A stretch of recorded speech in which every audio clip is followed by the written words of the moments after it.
Welcome to the Fastest Chaos Quarterfinals with two legendary participants. Drew in the blue as the Goths, the Deathmatch World Cup 1 champion, against Daywalker, a close friend of his, and they've met in tournaments since 2001. No, actually, Drew hasn't been playing since then, but Daywalker has been playing tournaments since 2001, I believe. Drew has a better record in the head-to-head, though, or I think an unbeaten record. And Daywalker is playing. Franks in the red with me is someone that is also unbeaten in this tournament, at least.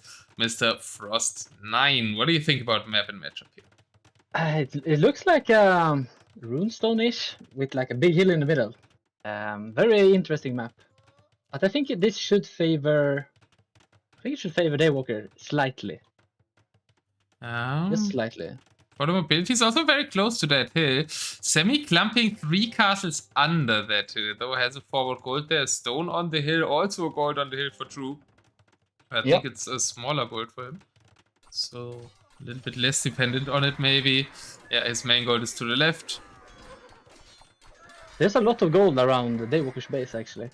Interesting. Yeah, the neutral gold to the right also favoring Daywalker a bit. Oh, I really like Drew's castle on the left side. The sneaky castle building. Yeah, it's a really important hill as well, right? That's controlling 2 golds and a stone, and kind of by proxy a relic in the south, and maybe even the corner, like cutting off the corner resource from Daywalker. Yeah, I think that's really good.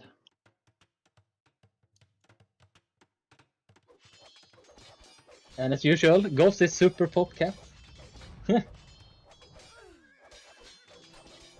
Losing a few villagers, Kelar. Yeah, nice castle deny there for Drew on for Daywalker on the left. But Daywalker still hasn't spotted that castle that we love so much, right? On the left side hill. I don't think he will. Until it's up. Yeah, doesn't seem to care about that side too much. Cares about the middle hill, which is kind of the obvious thing to go for. Yeah, but the left side kind of has more res. Yeah. I would love Daywalker to make like champions, like champion X-Men. That should be quite solid against Ghosts. I love to be rated with my own emotes. Thank you so much, Xavi. Amazing casting until now. Don't tell me who won the last game. I want to watch it back. It was a very legendary free-for-all game there. And for anybody who isn't following my partner in the IU yet, Xavier Tenka, amazing free-for-all caster. Free-for-alls, I think, every Sunday now on his channel. So more free-for-all coverage as well. Go click on his name, give the guy a follow. Thank you so much for the raid. And now back to the action with the hill fight here in the Fastest Chaos $825 DM tournament. But I think Xavi's viewers also know that, so I don't have to do too many introductions. All good, all good. Looks like we have a very expensive army against a very cheap army. We do. How many paladins do we have on the field? Under 50 still. Come on. We can get that number up to the golden 60, no? Seems like Daywalker has noticed the castle on the left side now. Trying to take it down. Get one of himself, but Villager was sniped there. And now mix in one more X-Men, which could be the key unit here for Franks in the matchup. Yeah, I think X-Men champions would be very good. If he could switch to it instead of those paladins. X-Men plus champions? Yeah, with some onagers. I think that would be enough. And adding in the champions so they snipe the siege easier because they don't stay at range? Or what is the reason for adding champions to the X-Men? It's because you can fight against the helps then, like cost efficiently. At the moment he's fighting with his paladins against his helps. I don't think that's very good. Yeah, I was thinking as opposed to just X-Men. Oh, okay. Yeah, you need those champions as a meat shield, for sure. And also the Goth player maybe switches over to hand cannoneers. You have to be ready for that. Seems like the game has stabilized. Yeah, the kill control in the middle hill now for Drew, but Daywalker does clear that left side hill. We'll get a lot of gold for that, which you will need in this matchup against the Goth. Oh, look at the village. Kind of okay, yeah. Look at the villager count. Oi. It's a massive difference. And without treadmill crane, right? For Daywalker's Franks, so Yeah, yeah. that's really impressive to get to 94 wills these fast, and also to quite a decent amount of farms already. Not the nicest looking ones, of course. We're looking at Dan farms after all. Yeah, then we know it's Daywalker for sure. Then we know it's him. That's a lot of onagers from Kelar. With the nice farms, but less. Yep. A little bit of dodgeball in the middle now, probably, as both have like a front line made of bombard cannons. Yep, slight advantage to Franks with their siege engineer tech. Yeah. And yeah, the advantage gets taken. True loses his bombard cannons also to an onager. Whose position do you like more right now? I think I prefer Daywalkers there. He has a good amount of resources, and I think if he just wants to push, he can just go through that army that True has at the moment. So I really like it. But also, I'm seeing another sneaky thing behind Daywalker's base. Is that the same villager with the castle earlier? Yeah, that would be. It would be super true if that's the same villager. Yeah, I like. Well, since it's Kellen playing, this is the same villager. Yeah. Okay, we're having a massive fight in the middle now. We do have a true push there. Champions by him. And the X-Men numbers aren't really to my liking in for Daywalker. I think oh, he has 27. There are like a few are on the right. We also have a little fight on the right. Relics, they're about to be collected for Daywalker. So as opposed to the set against Kelar, where nobody cared about relics ever, Daywalker seems to want to collect relics against Kellen. Yeah. Seems like he really wants to win this first game, Daywalker. Is Daywalker like traditionally better with Franks or better with Huns? Like in the war times? Oh, that's a good question. I want to say with Huns, but I also know he played Franks a lot. So... But I think he's better with Huns. Correct me if I'm wrong. I thought so too, yeah. Because he started with Franks here. I mean, he's probably very good with them both. Yeah, that is like his go-to civs, I think. Rage says Hans, yeah, okay. Yeah. I thought Hans as well. Okay, good. Good, we have an expert in the chat. That's good. Glad you're here, Rich. And welcome in Funny Liquid, Xavi, and Kaikoku as well. Xavi already went up by the raid, right? That's good. Oh, the sneak barracks have been found. Or have been activated. Yeah. But X-Men are kind of good at just standing there and killing everything that comes out of it. Yeah, those X-Men, they're so good against Goths, I think. Yeah, I don't know really what Goths can do at this point.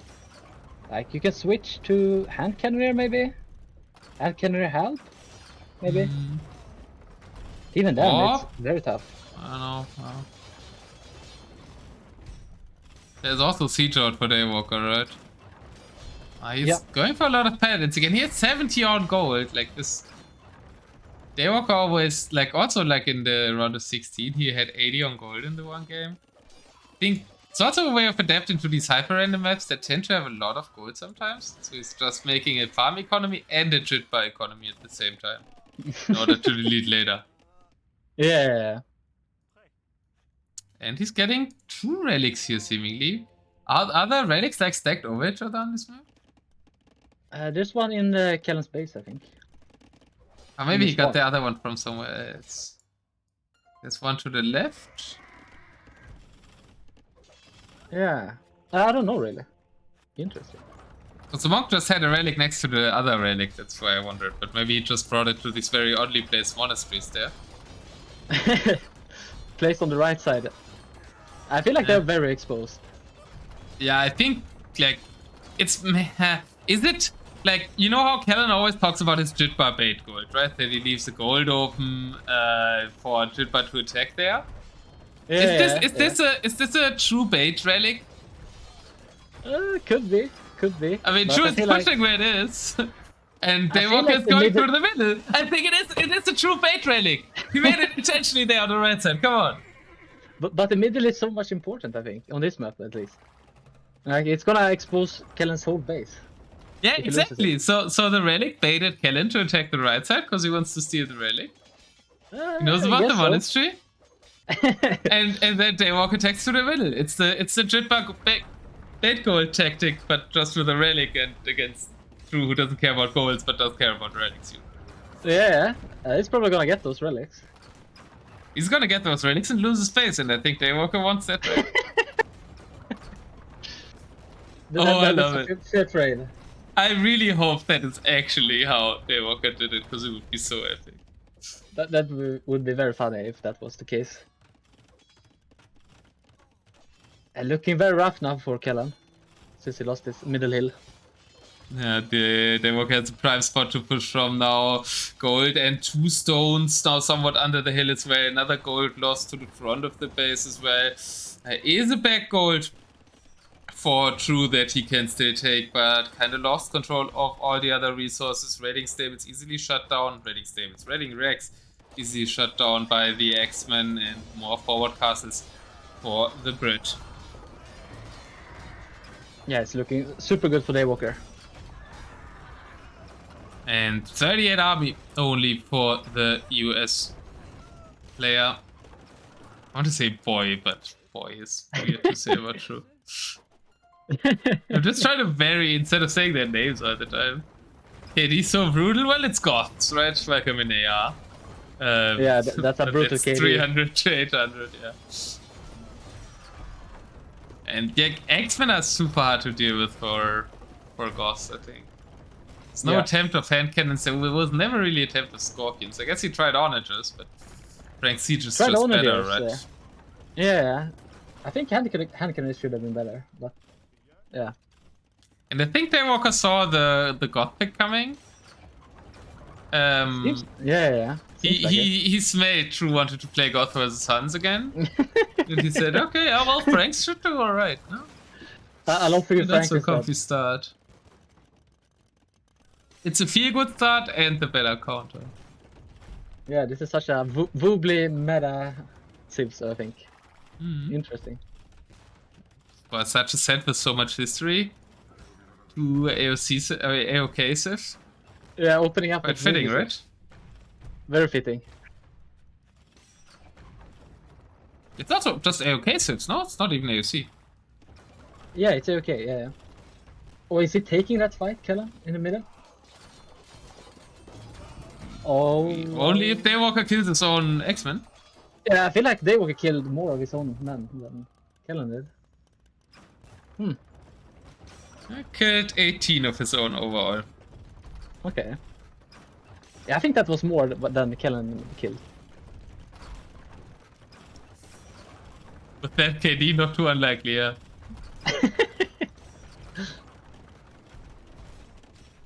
You having to make a new market or a market for the first time? Probably yeah, 6k gold though, Kelar. That's a lot. Yeah, he's dead, but that's 6k gold. It wouldn't surprise me if it would be any other player. Daywalker has 9k gold though. Yes, it 9k is such gold? A Oi. Daywalker has 9k, yeah. Oi. Franks can't make Woobly Gaming Zone? Yeah. Okay, right. Franks can't make a thing? What? Franks are making a lot of things. I think Funny Liquid meant to say Goth. Yeah, probably Goth, yeah.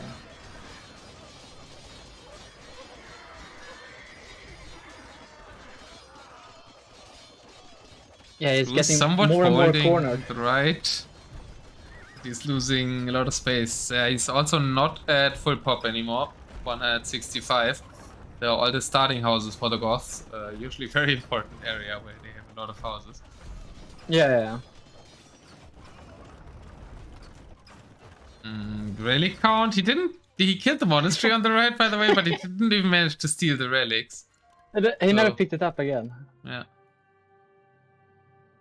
And Daywalker wins game number 3. Number 1. Why am I saying 3? It's late, okay. It would have been good if I was thinking about the intonation. 2. Game number 2? Why? Yeah, because it was a 3. Yeah. that would have made sense. Daywalker and True have a bunch of gold still at this stage. I wonder why this doesn't surprise me, says Hydra. Great to see you, Hydra. I haven't seen Hydra or Red Hydra. Yeah, Hydra is back. He's back. Nice. So Winter's War with Hydra in the squad. Will he play a game this time? For sure. He will play all games. Let's go. Hydra, of course, denies being back. That's what Hydra does. Yep, that's Hydra for sure. And Daywalker with a bit more res collected, but casual 989 to 370 KD. So basically 10 to 3 KD here. Such a Goff's KD. Always behind in the KD section. Frank Paladins still aren't the worst unit of the game. Even though we added a lot of other OP units, and they're not as OP as they were back in the day. Yeah. It's also draft-wise really nice for Daywalker, right? It's his last pick against third pick here. Yep. Yeah. What do you think they're gonna pick now?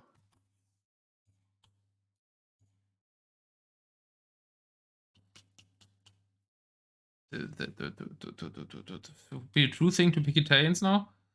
I'm just gonna throw out here. I think Chinese versus Britons.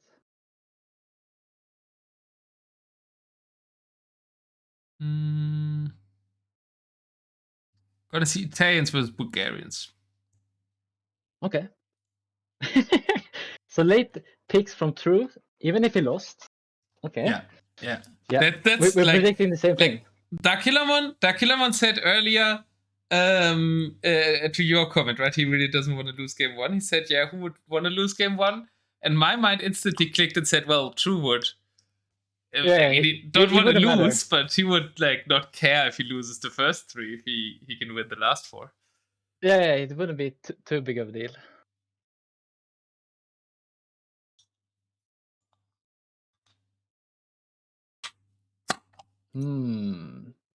It's just predicting a long game, but what are the sets you guys are predicting?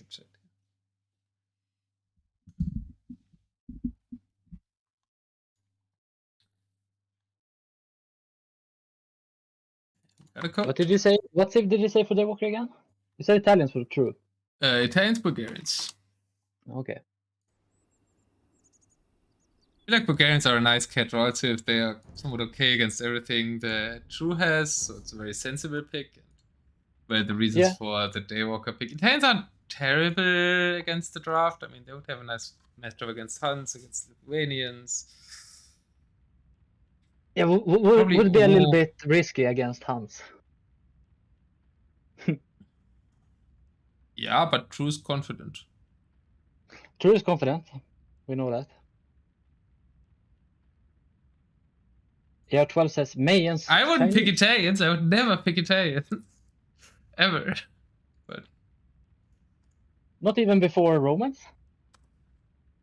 Well, there's 4 civs left over here, right? So I don't have to pick Aztecs, Malay, Romans, and... Fair enough. That's also kind of why there's 4 picks left over with how we did the draft, because, like, I thought there's roughly 4 civs that nobody ever wants to play, because they're too bad to be drafted. So I thought, yeah, we should maybe leave 4 out with the random picks. Yep. And I think those were the 4 I had in mind. Okay. Now with Armenians being added probably for the next tournaments, we have to do 5 because Armenians. Yeah, you add 5. Add 5 for sure. I mean, on water they're amazing. I mean, I think they're nerfing the demos a bit now. They would be really funny. You could like use them like Chinese maybe if you get like the Armenian demos on water. I've seen them like in other tournaments blow up whole fleets with 1 demo. Yeah, I haven't tried them yet, so I have to do that. Maybe it's a pick for Golden Swamp in the future. Yeah, or if we have like, or if we have other water maps, right? Yeah, but they don't have treadmill. I think that kills it a bit. Yeah, it does kill it. Yeah, Chinese are not only because of their better demos, they're mainly because of their faster start, right? Yeah. Good water civ. Okay, I see the civ, Otter. Oh, Daywalker got a puppy. You got a puppy, yeah. It's actually nice reading that chat without it. That chat is also interesting. I would have known if that Daywalker got a puppy. Without it. So this is a matchup we've seen earlier in the tournament that you were talking about. Wait, do we have a re? Or did I disconnect? No, I paused. I don't think it's a re. It caught up to live gameplay and I... Maybe the puppy did chew the internet cord as we were hoping for. Maybe it did. Bohemians Mayans. Oh, I mentioned that. Yeah, you did. AR12 gets a point. By the way, he predicted the Mayans correctly. Yep. I'm at 26 seconds. I'm there now. 3, 2, 1, let's go. And I said if the map is close enough, but I'm not sure this map is. I like it for Mayans. I think Bohemians wins this because of the distance. The distance might be a bit too big, but the distance wasn't that far further with Rage versus Hezzy. Okay, okay. Or that far that much closer. Gosh. Yep. You know what I mean? And like Bohemians with their bad count, they can struggle versus Eagles. Especially since we have maybe at least Conquistador can do a lot here for Daywalker. That Bohemian villager survived. Because she's a Bohemian. Because he would have died if it was other save. Sanctity. Yeah. Do they have 55 HP? That's actually a lot of HP. Yep. I always forget that bonus.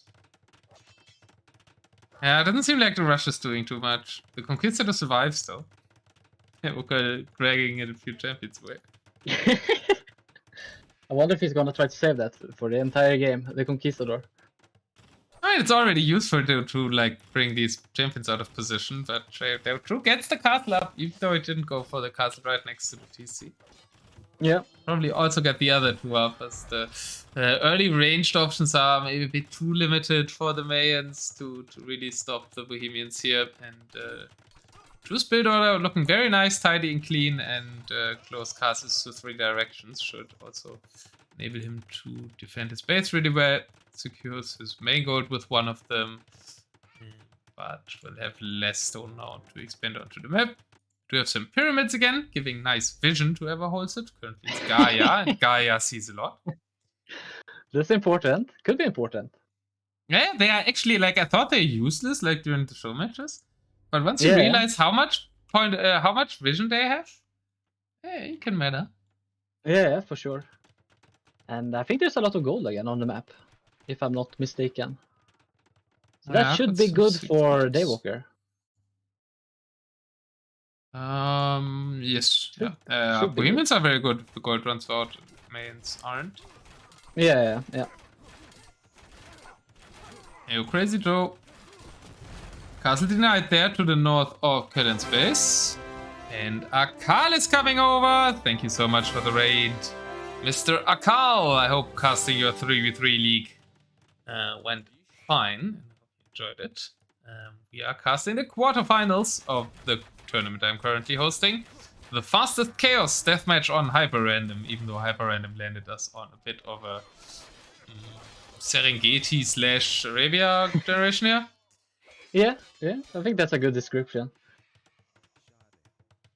Relics being taken by Daywalker, so Daywalker's really going for relics early this time, and not a true bait relic this time around. It's honestly some more in his base, still rather forward, but like really. Yeah. Seems like it spawned 7 relics, 8 relics. If you're a fan of Hyperrandom, it's a bit of a disappointing Hyperrandom chain, I guess, Akal. But like, we're at the start of a best of 7. We probably see 5 really crazy maps then. Yeah. It's gonna be some very creative maps for sure. I think now, like, the start didn't really work out for Daywalker. What does Daywalker do now against Wagon Champ? I feel like he has tried to be mobile, tried to hit through from different sides. I think that is the only only thing he can do, really. Because if he takes a fight straight on, he's gonna lose his whole army. I mean, the onagers are a good call, I think. He lost the castle to the north, though, so True already taking map control. Also embracing the tower meta. Tried to place a keep in the south, is placing a keep in the north. It's embracing the tower meta, I like that. Polar meta. The polar meta, yeah. Yeah, well, polar meta is like, oh, I'm thinking if I should keep calling it polar meta or call it tower meta. Tower Whatever meta coined by polar? Whatever you call it, you should ban it for your next tournament. I will.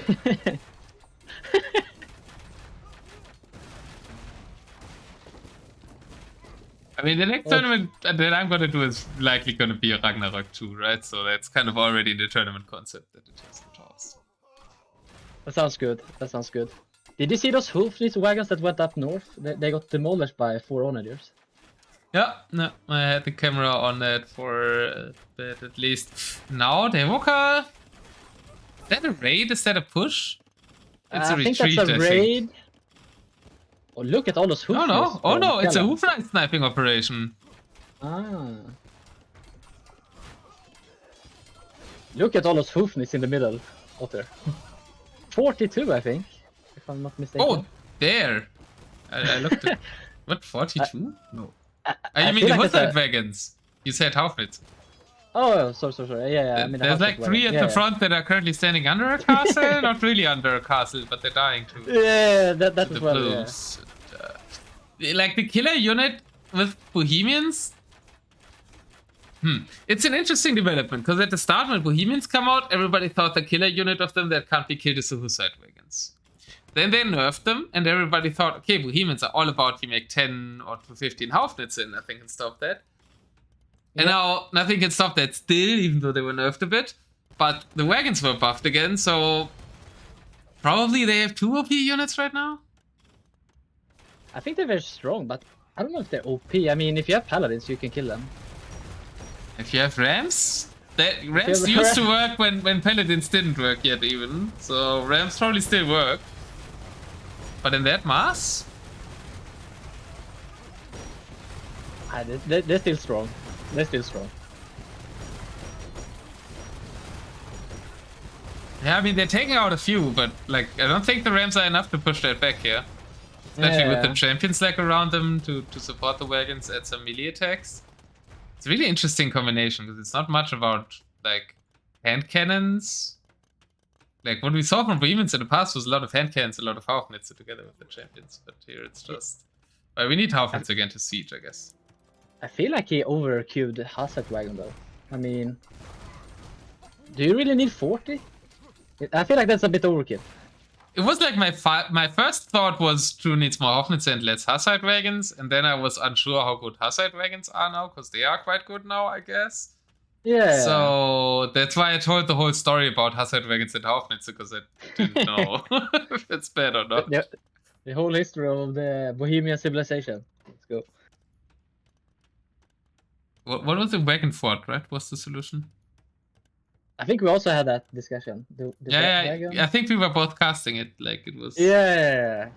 Was a group stage set where Camrats are you, right?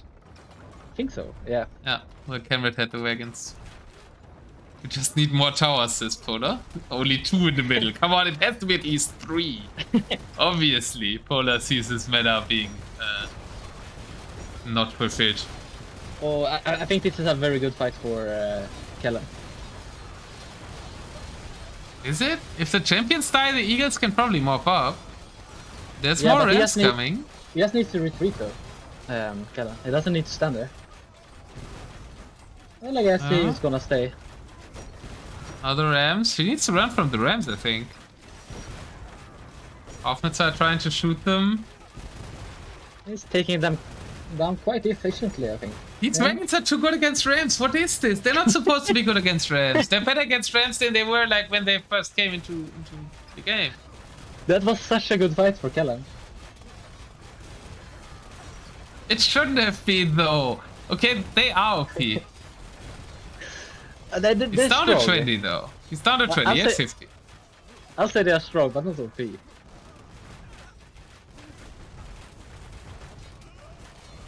Okay, yeah. I just really don't like Bohemians. It's such a dumb fish. The wagon speed god makes them even dumber. We have some raid in the back of True's base, but it doesn't really change anything, I think. Yeah, Bohemians also don't really need that many res. Well, they actually do right now if you're making wagons, right? They aren't cheap. Yeah.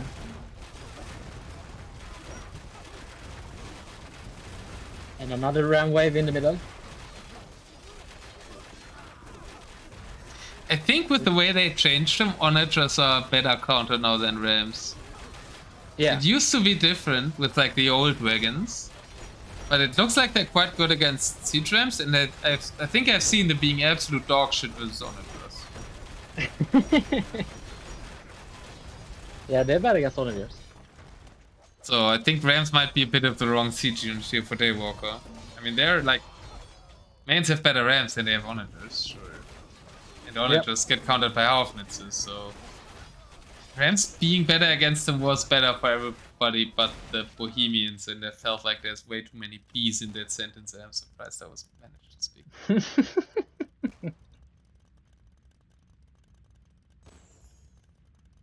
Yeah, what can Daywalker really do here, Otter? Maybe just keep on raiding? Try to harass True's gold miners? Is that like that's only delaying the gold generation then, right? Yeah. Maybe like set up a side push. I mean, he has this castle there. I think I want to see a ram jam side push here from the northern corner, and then when the opponent is distracted, he can mop up the middle army and then keep raiding. I think what you want to happen, it's going to happen from the south. I feel like he's going to try to ramp in the south. Yeah, I see that. South is also maybe the better angle because there's that gold that he can take after the push, maybe. Yeah, but it's very far. Would be at the north too, though. Yeah, it's very far. It's very long to go. But he owns the pyramid, so True won't have vision there. He's also owning the north pyramid. Maybe Daywalker like winning. Maybe that's the winning condition. Own both pyramids. It doesn't trigger one at a time, sadly. It would be cool. We only have the one to be destroyed, but not the one to be kept alive. I guess it's kind of the same thing. But I guess you can destroy that if you attack around it. The pyramid. I think you should be able to. A King of the Hill with 2 monuments would be interesting. Why did nobody program that yet? That's a future idea.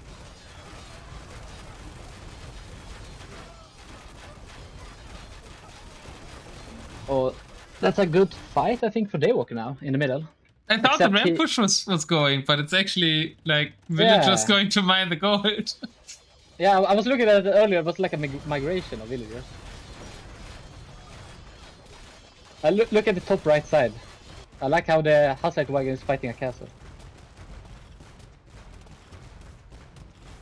Not quite good enough. Let's see how much damage the onager does.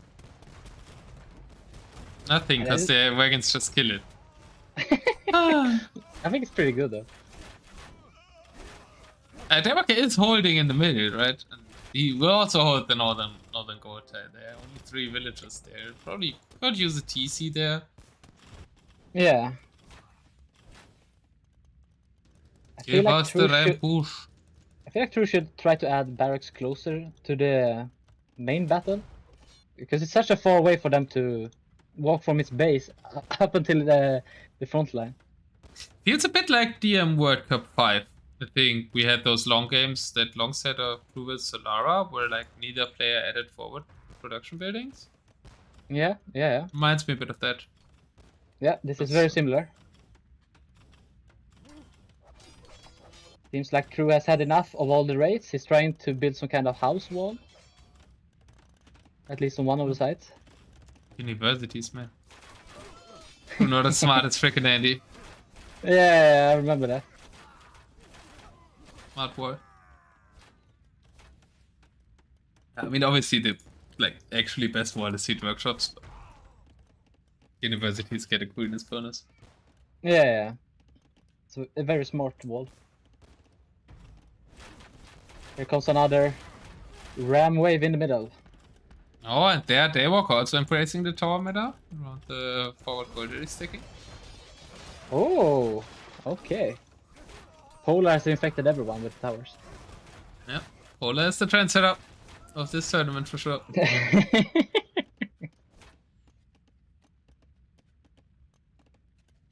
Four relics are 4 relics? Yeah, Daywalker has 4 relics. It's a good spot. And he's ramp pushing from the north. Let's go. He baited us. Cast us with the ramp push from the south. He has 11 ramps in the south, but he's doing the northern one first. Blooms are running quite far from the ramps though, so it's like kind of 5 lonely ramps right now. I think True can see those ramps. Yeah, he can. With the pyramid? Ah, no. Daywalker has No, the with pyramid. the towers. The towers. With the pyramid? Seeing it with the pyramid? True is castling the 2 keeps of Daywalker in the south. Oh. And I think those 5 ramps might only kill a tower. Well, there's no units going there really. That's like the wagons shouldn't take them out. Now the southern push is coming, and that is looking like a more beautiful formation with the Eagles looking at the speed of the Rams. And there's 3 engagements happening at once. Nice. 3 engagements at once. And the middle fight as well. Obviously less pop now there for Daywalker, so he might get pushed in the middle. Has to hope for some nice onto shots to hold there as the Rams in the north are closing in. Without army support, he's clearing a few towers. And in the south, I think that should be enough Rams to clear this castle and therefore get control over the gold back with the towers. Yeah, but that's a lot of Rams for just 1 castle. Yeah, and they're gonna kill the castle, but go down to the champs. I don't think he's gonna get it. You don't think he's even gonna get it? Yeah, I hope it's helping out massively probably as well. Yeah, it's not gonna get it. Ooh, that's a massive damn. That's pretty bad. Yeah, rampathing is like the worst ever. But Hussein wagons in the middle are dying to onagers and to eagles. So that is good for Daywalker. The push might not have worked as a push, but at least it worked as a distraction. Yeah, he managed to kill those Hazard wagon.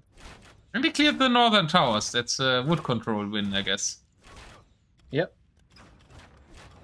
Yeah, this is so annoying for Bohemians trying to be everywhere on the map, where they just want to focus on one spot.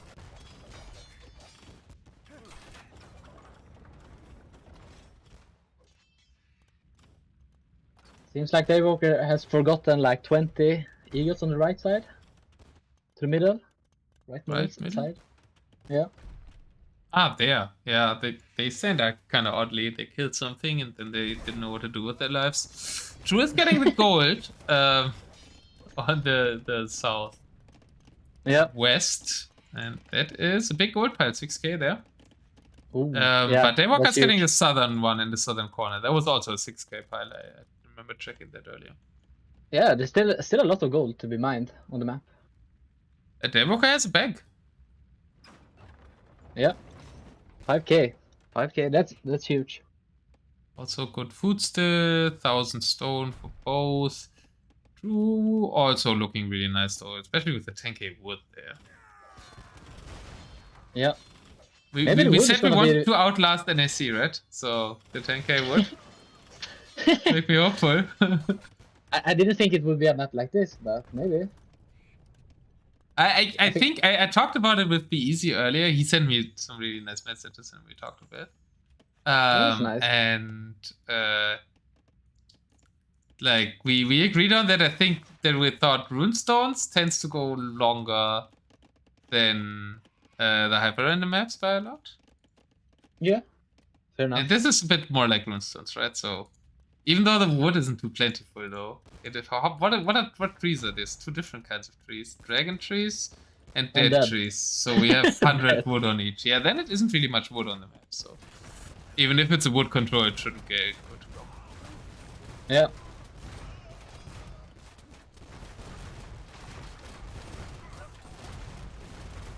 Daywalker is taking a weird engagement there. Yeah, not all eagles fighting. Now they are, but that costs quite a bit. I think it would have been a clear up if that you missed the quick house walling up north. No way, it's this RM. Let's see so the last nice. houses going up. Oh, The so Champions nice. League. Wow. It's not gonna matter though with all those plumed archers. I mean, that's always the thing, right? Feels a bit like feudal HRM. The scout rush comes in, you quick wall it, and then the archers appear. Just that we're like in it. Positive. Yeah, I don't know whose position do you like most? He even deletes the house that runs. This is so like RM feudal H. Trying to save the builds. Yeah, this is exactly what happened in RM feudal H. Whose position do you like most there, Otter? I'm not sure anymore. quite Like, Drew had such a nice position, but he has kind of nothing forward but towers, no production, no quick opportunity to do anything there. If he had production at the front, I think I would favor Drew's position. But with Daywalker now kind of encircling Drew and raiding everywhere, still having decent gold bank, might be Daywalker's game to lose even. Yeah, I mean, Drew is almost at the edge of the map, like down to Daywalker's base, so it would almost split him, like from his corner. But seems like he has to move his army back now to defend his home base. Oh, I don't like what Daywalker is doing with his plumed archers. Oh, that was a bad fight for him. Yeah. No option, but Drew is drawing everything back. He's giving up the middle control, giving up there for 2k stone. It isn't that much, it's only 300 on pile, I guess. There's some gold as stone well. Is actually a lot. Oh yeah, there's another non-taken gold in the middle as well. Wow. Yeah, Daywalker can eventually get that. This is such an interesting game. Like, I don't know what to say really. Like, you have things going on like everywhere, and you don't really know what's going on. Yeah, there's like gold spread out everywhere, so it's really hard, and it's quite evenly split over all the map, right? So it's really hard to like identify the important pushing area, I think, for both players here a bit, and for us too. Yeah, it's not as important to defend your home base as it would be usually when you have your gold like around your base, since it's so scattered here. We had a lot of too much gold in the home bases, I think, over the tournament, the gens a bit. So I like that we have a very map control focused map here, and I think that's something both these players enjoy a lot of playing. Yeah. Daywalker has a better civ for it. Yeah, for sure, for sure. I mean, Drew has the better civ overall if he survives the start, but yeah. So that evens it out a bit here, right?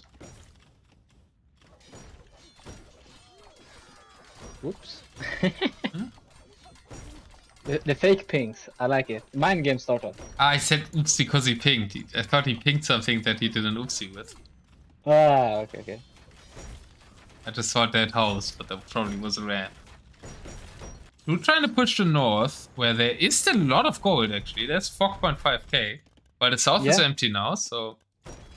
In the middle there's just 2 golds. Drew actually mining one of them with 1 villager. Feels like he wants to have another bait gold, but that backfired so far in the tournament. While the bait relic won, so baits did work. Yes.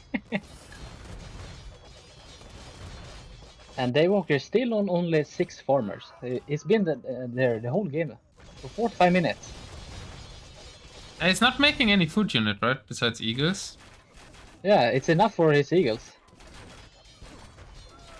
Like a bit like main war economy, right? You don't need farms until minute 40. That was main war rule when you make farms, I think. I learned it. Yeah.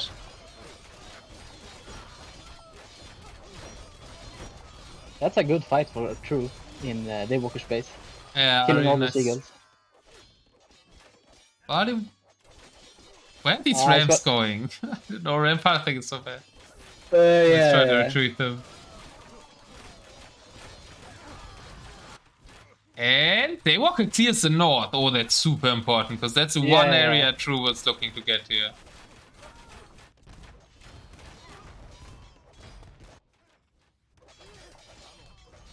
Yeah, the north is such a wasteland now. There's like no buildings. There's like no buildings anywhere, man. These people don't make buildings outside of their bases. Daywalker made a few buildings in the south for the ramp push. That's it. They don't replace the buildings they lose.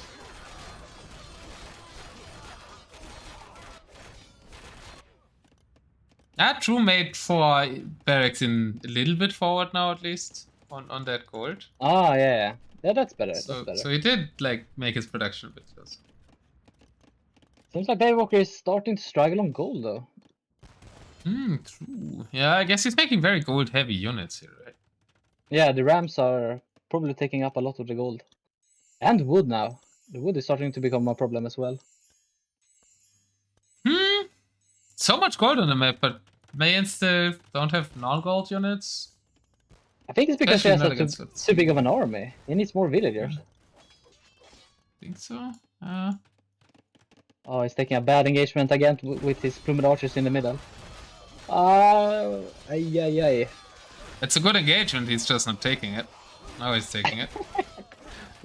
That's a good analysis. Yeah, that dragon doesn't die. But the village is good. There is 24 villagers on that gold. Yeah. And the monk that died now. Why are there still monks running around? Do we still have relics somewhere? I guess because Bohemian monks cost food, right? That's fine. Yeah, true. We have a 5-to-1 relic lead for Daywalker though. Which is something I did not expect.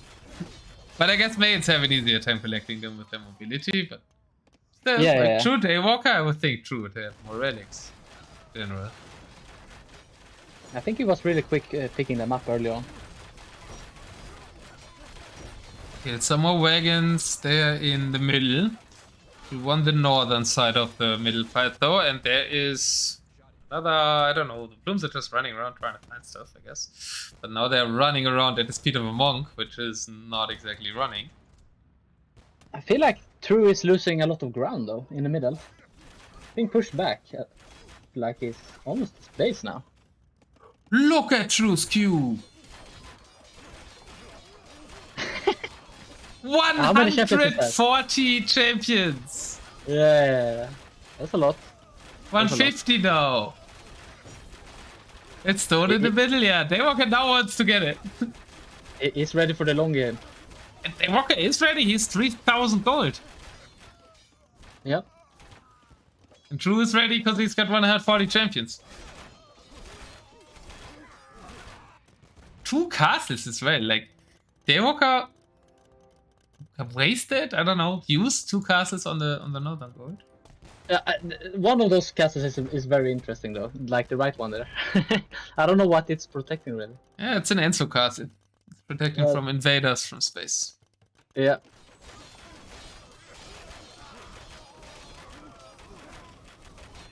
We have a 2-ramp push on the left side. Oh, it's gonna get cleared up by those champions. Yeah, that castle can't be ramped down. We established that earlier. Yeah, it's already been tried and tested. Definition of ram sanity here. Trying the same thing again. With less rams. Yeah. Tower to control the gold. Which is still have 1 power. Gone. Still like 2k, over 2k there. Keeps getting raided, and it's also getting pushed now, right? With Daywalker making that castle there. Yep. And Rage says, not sure for farmers are cutting it now. Yep, we are down to 100 food. Yeah. For Daywalker, still at pop, mainly making plumes. We need something against these guys. Add a few farmers. Maybe go up to 10. Yeah, double digits. I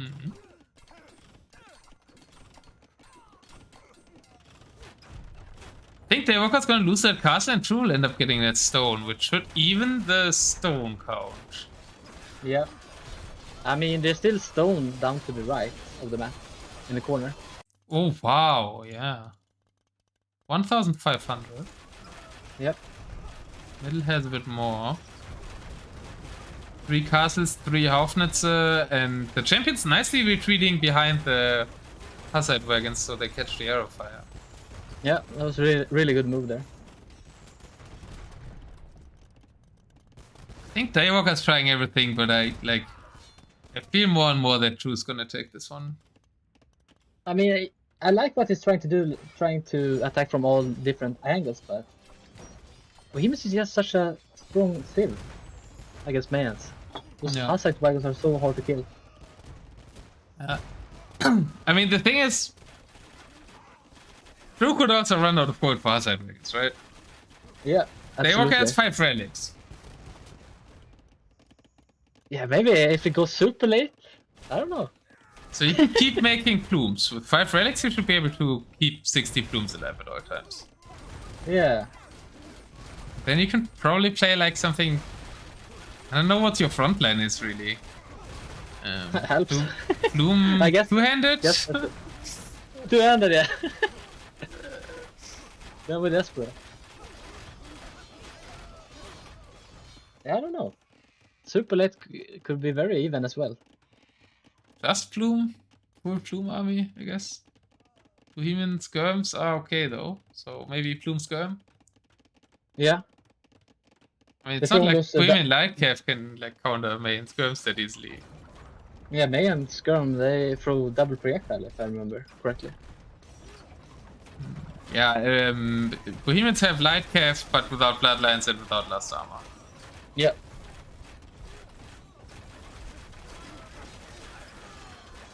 It seems like Daywalker switched completely to Plume Archers. And the Rams are taking down all the traps. That was very costly for Drew. Yeah, that was. Oh, but the castle foil. I think he can afford that. He still has 3k stone though. That is correct, but Drew is now on the 2k stone there, so we'll go up to 2k5 there as well.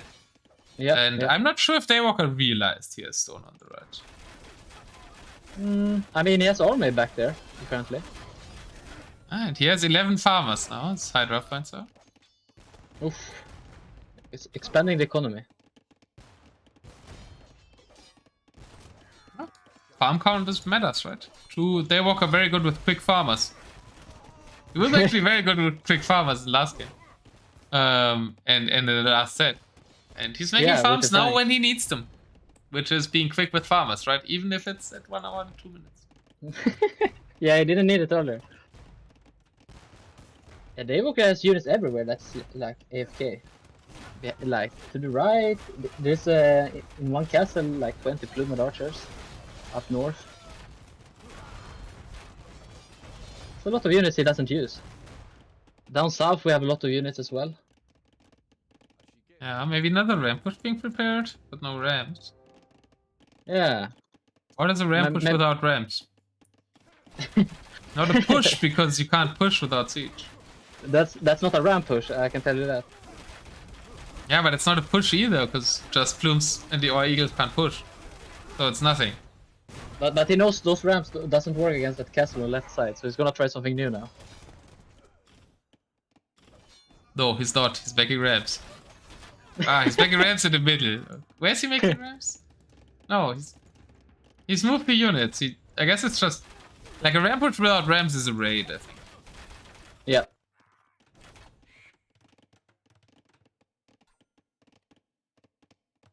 Seems like Daywalker ran out of gold, right? To mine? Okay, there's still some in the middle, but not much.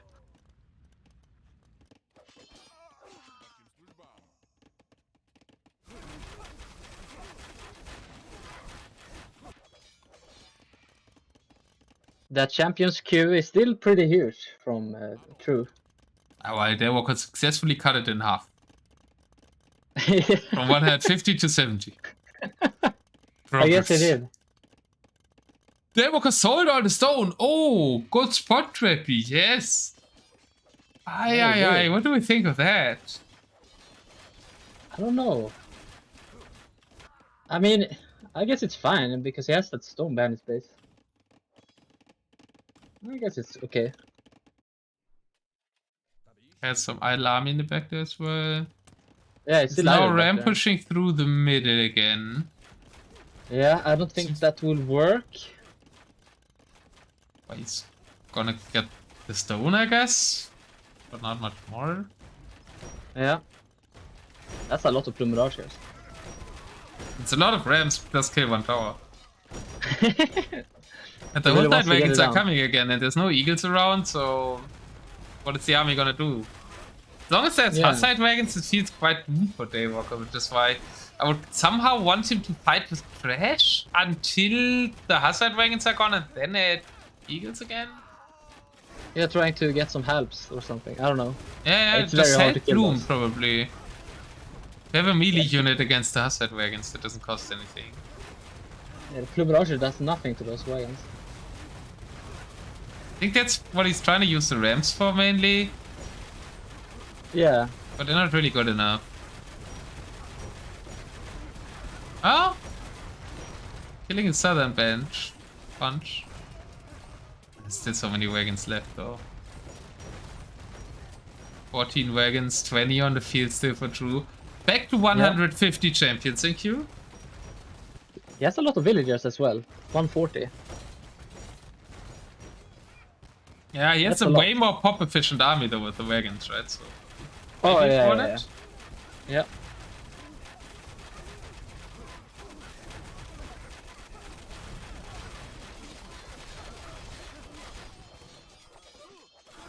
Seems like True started expanding his tower building ability. Trying to gain ground. He's towering, I think he puts a tower on every woodline now, right? Yeah, seems like it.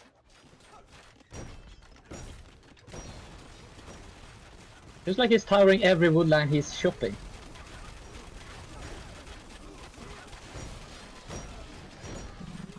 Yeah. It's always next to a lumber camp. Huh? I see a pattern. Yeah.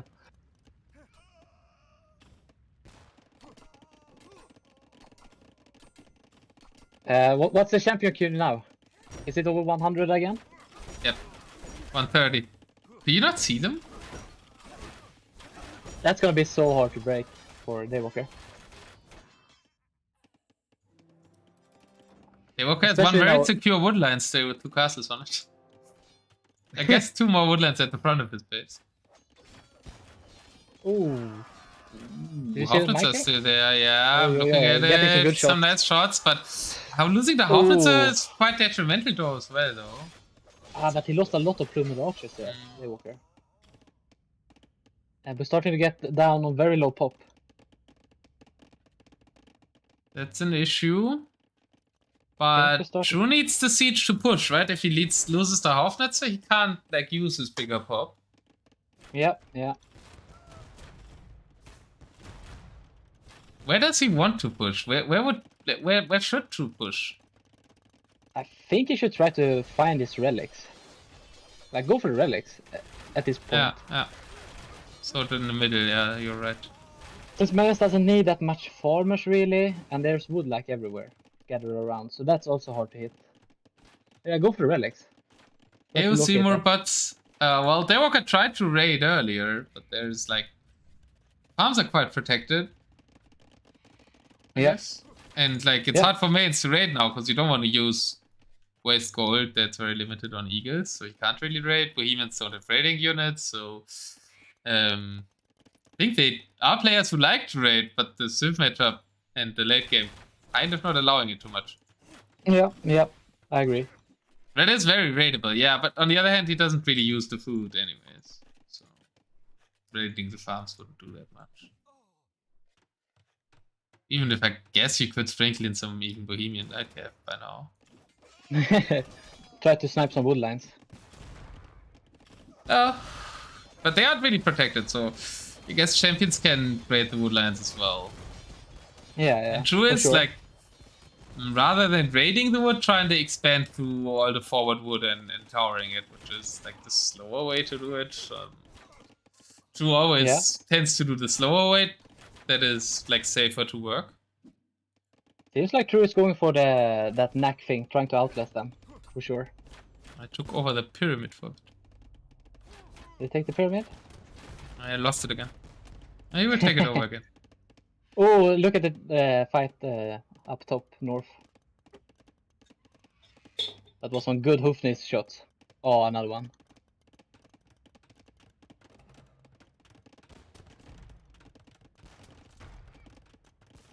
That's a good fight for True. Withering down the Plumber Archer number. Harvard is unable to push. Yeah. I think he's thinking about pushing the south as well. Gold is now out for True. And remember, he only has one relic. Yeah, but he has that massive queue. Yeah, he has the 170 champions now, god. Daywalker selling wood. Oh, that... I don't know about that. On a map like this. Prices are down. For everything. What is the stone price? Let's see. Cheap. Okay. Because Daywalker sold his stone, remember? He took his stone, so that's why it's cheap. Yeah, but there's still some stone there in the corner. He hasn't noticed it yet. Yeah, I'm by now willing to bet that we should... There was no prediction so far, right? Like, we should throw up a prediction if Daywalker will end up taking that stone before the game's over or not. Or will he realize he has 8 units back there? Just chilling. One of the two. Paladins! Great to see you. Thank you for your prem sub. Ah, Paladins. That's also a name we haven't seen for a long time. Hmm. Nice to see you back, Paladin. More than glad for sure. And when I co-casted yesterday with Polar, he mentioned there's the settings for Winter's War 2 would be ready, so when he might need you for team games.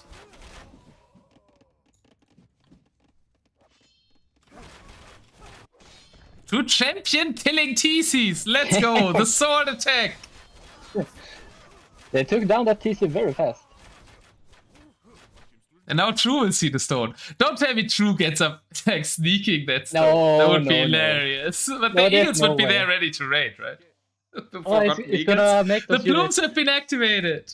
I think True is showing Daywalker the stone now. True's patrolling the stone. True's probably that is still there. Interesting. True is helping Daywalker activating those units, and that stone is gonna notice now. Yeah, but I wouldn't be surprised if I see some sneak builds by True now trying to go through the map and check that stuff.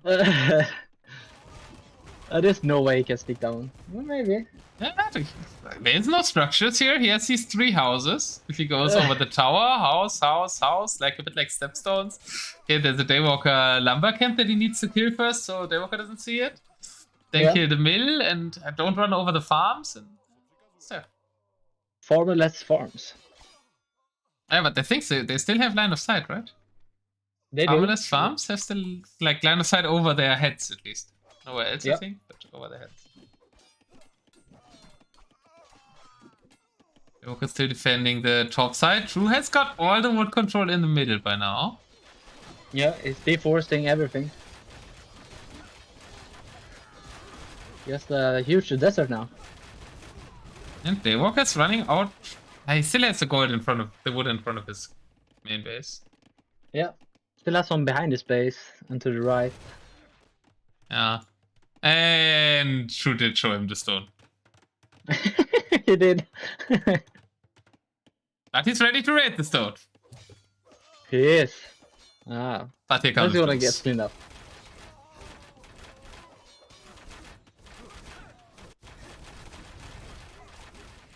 True pushing the bit of the no man's land where the gold is empty. I think should get the Hazard Dragons out of there. They're too valuable. Yeah. Trying to do that now. There's 40 eagles on the... What? We have 40 eagles on the field. I feel like Daywalker sold a lot to get 40 eagles. Yeah, they're in the north. I mean, yeah, 24 there. Yeah. 3 rams. Feels a bit like Daywalker's getting impatient. I feel like he feels that he is gonna lose a late game here, so he's gonna try something desperate. Yeah, that's the same as getting impatient, no? Oh, look at those champions going for the castle up north.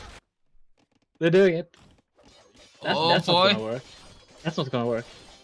13 plumes around. It's an eagle. That's such a waste of those champions. Well, it's not a waste if you have 116 Q. That's true. I guess you can replace them. It's very true to do that as well, like have them in Q. Not necessarily attacking the castle, because it is indeed not going to work. In the south, a lot of plumes are going down to the Hussite wagons though during this, so they're also losing some gold units. I feel like once the other one takes a good fight, the other one takes another good fight, like on another spot of the map at the same time. It's been like that for the whole game. Daywalker's gonna try for his desperation push now, I think, or at least he's sending the 4 rams in, getting some wood lines back. Yeah, yeah. 4 ram push.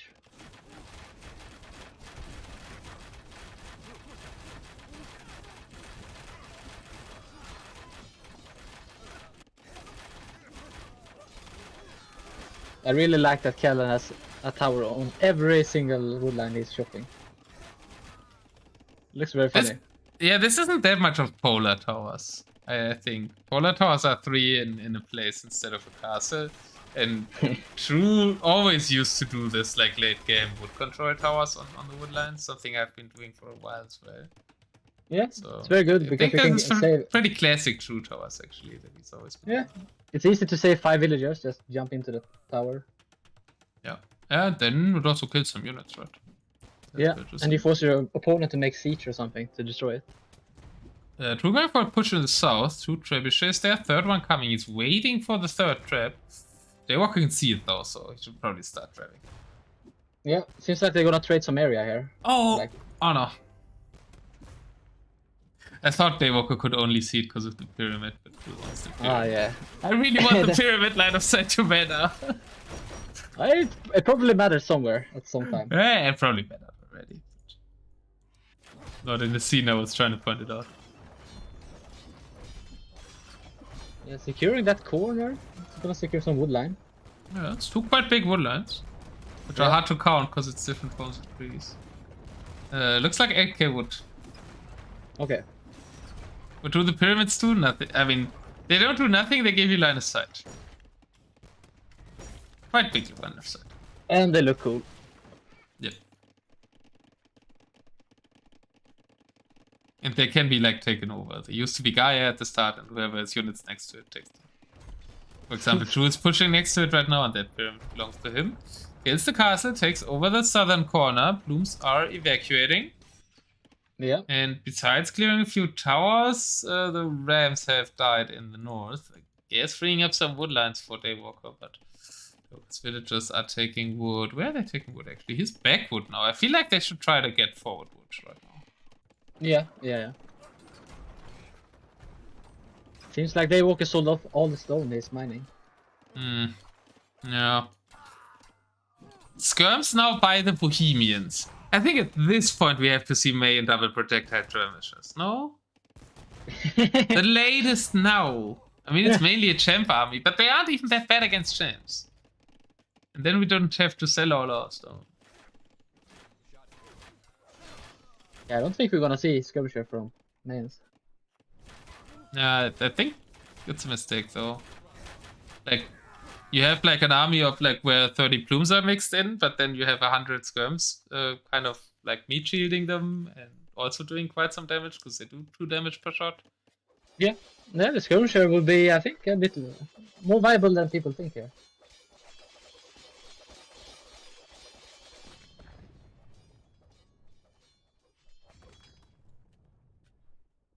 And Kelar is slowly creeping forward, taking over the whole map with his tower. Yeah, champion army in the south is probably gonna get cleaned. But yeah, it's taking very forward wood. Yeah.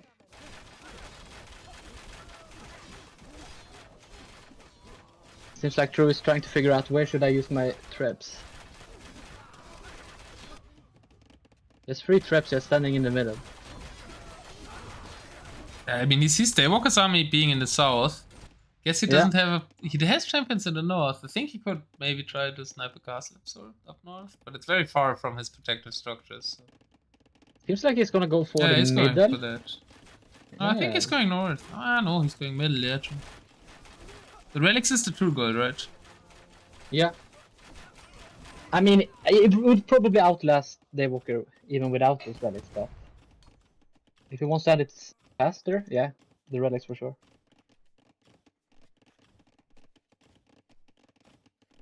Another Leash and Jitba marathon game. Actually, if you go really far back on my YouTube channel, there is a Deathmatch World Cup 4 set between True and Daywalker. And I think that is the Set with the most marathons games in it on my YouTube. How long was it? I would need to check my own YouTube to see how long the video is.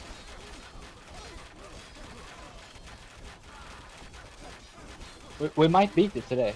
Who knows?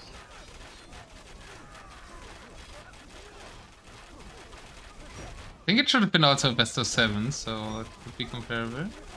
Okay, okay. That was only 2 hours long through Daywalker. Ah, that's short. Okay. That's short, Otter. I guess I meant the True Red's leash set then, because that was 240. Ah, okay. Yeah, that was a long one. Even I remember that. Yeah, I that casted was them both back to back. That's why I kind of mixed them up. Yeah, that was long.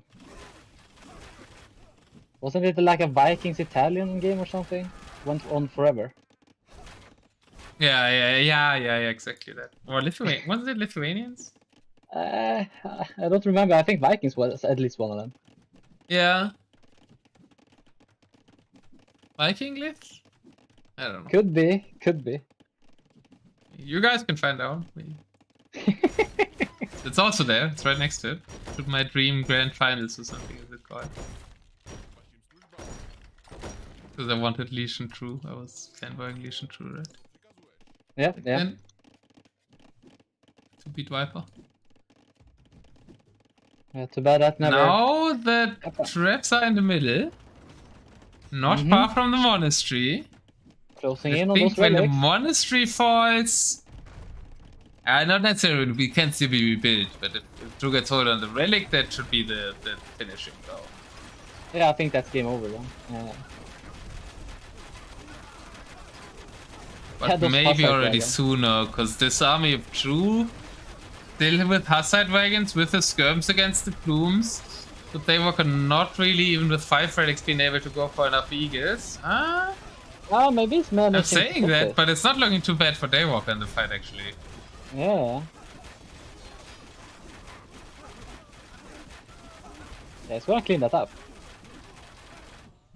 That Drew's probably gonna get out alive for this trip. How are we looking at the champion queue? Are we down under 100 again? Yeah, 60. Okay. 14k wood though. Yep, 4k for Daywalker, 6k food for Daywalker still, and all the stone has been sold. Only a few towers can be made in Daywalker. But soon also have a plume production issue, right? The 2 casts in the north, 2 casts in the base. Yeah. Well, that should be fine. Of course, fine, but if he loses the 2 in the base and he has to produce everything from north, Oh yeah. or even 1 in the base and 2 of north would already be annoying. Raids now, champion raids on the farms. Yeah, on those very efficient farmers.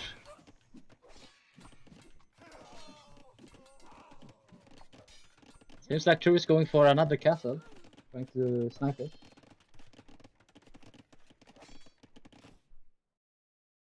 You're getting closer to that monastery, Otter. Yeah. The monastery was encircled by castles, and they're getting taken out one by one. Yeah.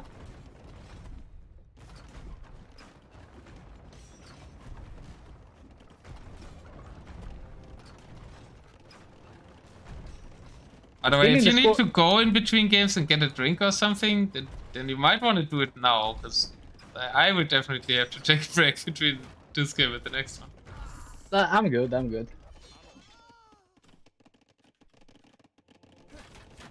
think we're close to the end though, and there's still 70 plumes protecting those relics though. Yeah, when that monastery falls, I think he's gonna resign. But, could be wrong.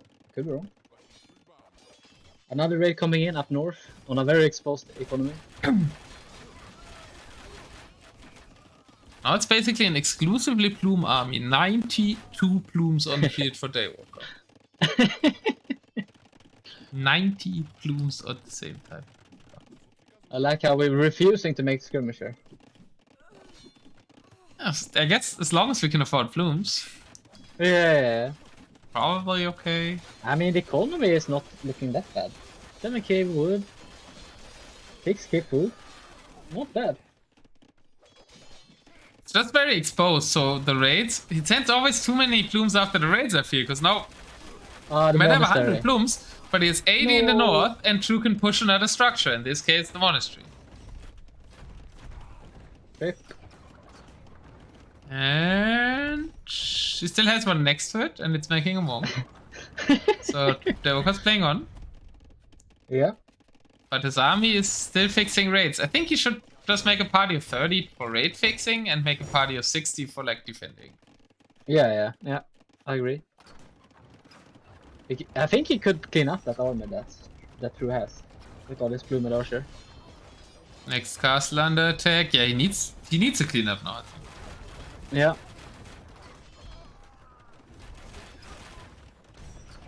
No, here comes the tower push. Towering the relics. The last he bought that, I think. Yeah, he has no stone. Must have bought it. Another castle falls. Now Daywalker really only has the 2 northern castles left. He got back the relics, but the monastery will be the next target. The plumes are getting shot by the Hauptnitz as well. I feel that is the 1-1. Huh?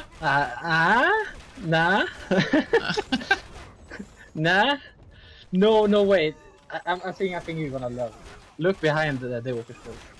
To the corner, right corner. How? See, he tried. He tried. He tried to get the stuff. How did they even get there? I mean, there was a fight up in that area. But they hurt. Seems like they're dying now. And they did. But Daywalker defended the relics. He did, but he has like no defense now. Everything is so exposed. Monks. Yes, those were from the relics. Yeah. Oh no, he made them to get the relics. I think he's gonna resign with score lead. Does he have wood? He has 1 on wood?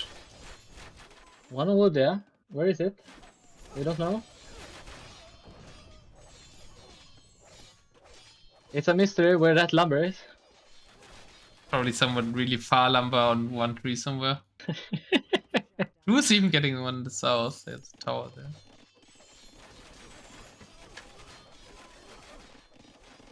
Now going forward again for the monastery. Like, True is always like sending champions into raid, keeps the plumes busy, and then he goes forward with the siege threat. And he always gets out alive. These 2 traps have been alive since at least 45 minutes ago. Yeah, I think so. Seems like this could be the game-ending push. I called the last one the game-ending push, so I'm not gonna call this one the game-ending push again. I think that this might be the one. Or not. We just retreating. Okay. He shoots the monastery, goes back. Well, he treats 2 traps because he only needs 1 for the monastery. He's gonna repair it. Is it enough though? Rams are trying to snipe the siege. Champions moving in time. Plumes coming from the north, but shooting the Hussite wagon. And I think the champions will intercept the Rams and the monastery. What? The Hauptnitz died. That's a success for Daywalker.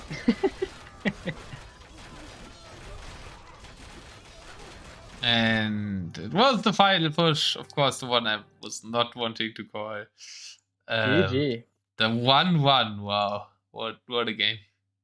But it's not that terrible against Bohemians. So made it a 2-hour game at least, right? They did way better than I thought, but yeah. It was a very hard matchup for them. Very, very interesting maps where with all the goals around, so they could use their mobility nicely. I think Daywalker played this really well, but the army count wasn't really there for him in the end, right? Yeah, we blame the lack of skirmisher. Yeah. Okay, I'm gonna be back in a minute. You guys, I want to see some really point on Ziv predictions for the next one when I come back. Okay, I will try to make a better sim prediction as well. I will think a little bit about it. So one with Bohemians and lost with Mayans.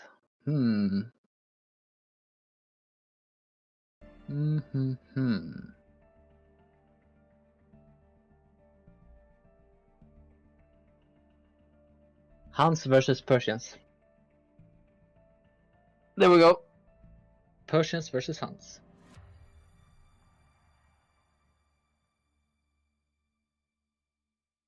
Maybe Hindustanis.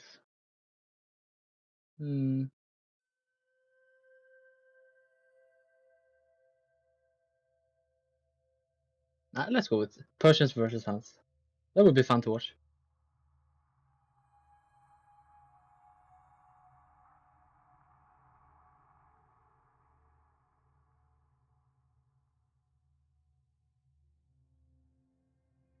feel like Mongols, Britons, Bulgarian, Hans. That's good saves. Persian, Bengali, Dravidian. I feel like Daywalker's civ draft is better here at the moment.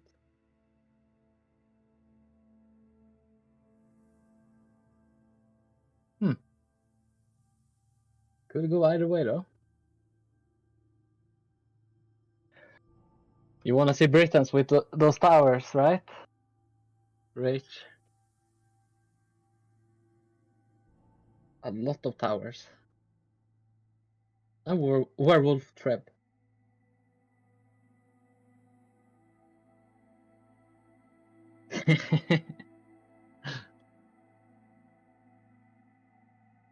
That's such a good traps. Like 100% accuracy with splash damage. Oi, oi. You don't want to clump up units against those traps.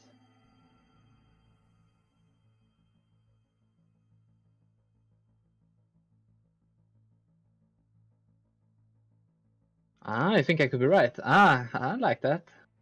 Yeah, you know Kellen better than me.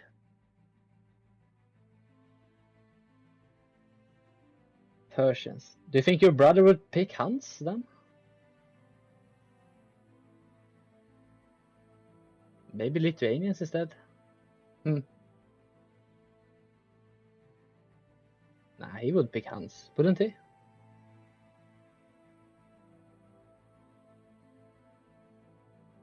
Probably saving Hans. Yeah, makes sense. But since I said Hans, I can't back down from it. But yeah, it makes sense to save it.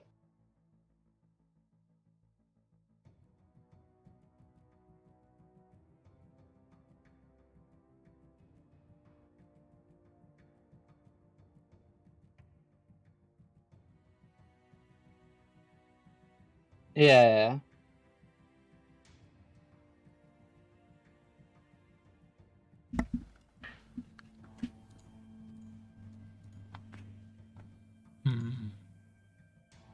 I think I hear Otter.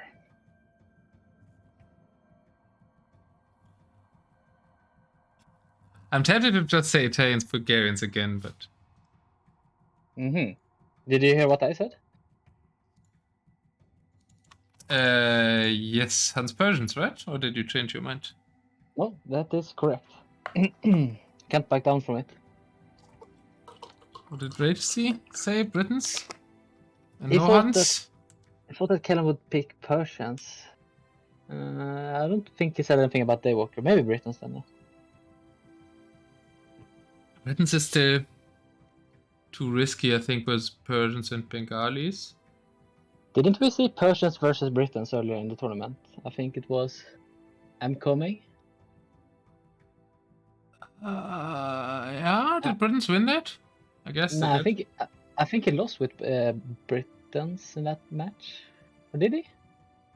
I only remember we saw it in the qualifiers and werewolf traps killed war elephants, but it wasn't that.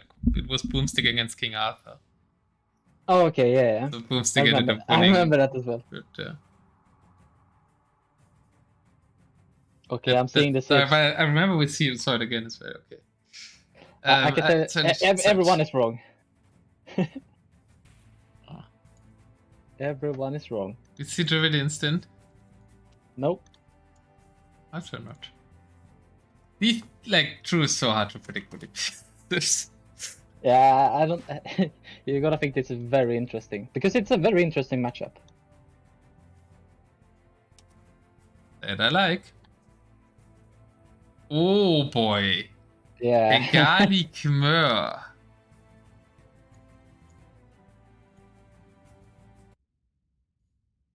Huh.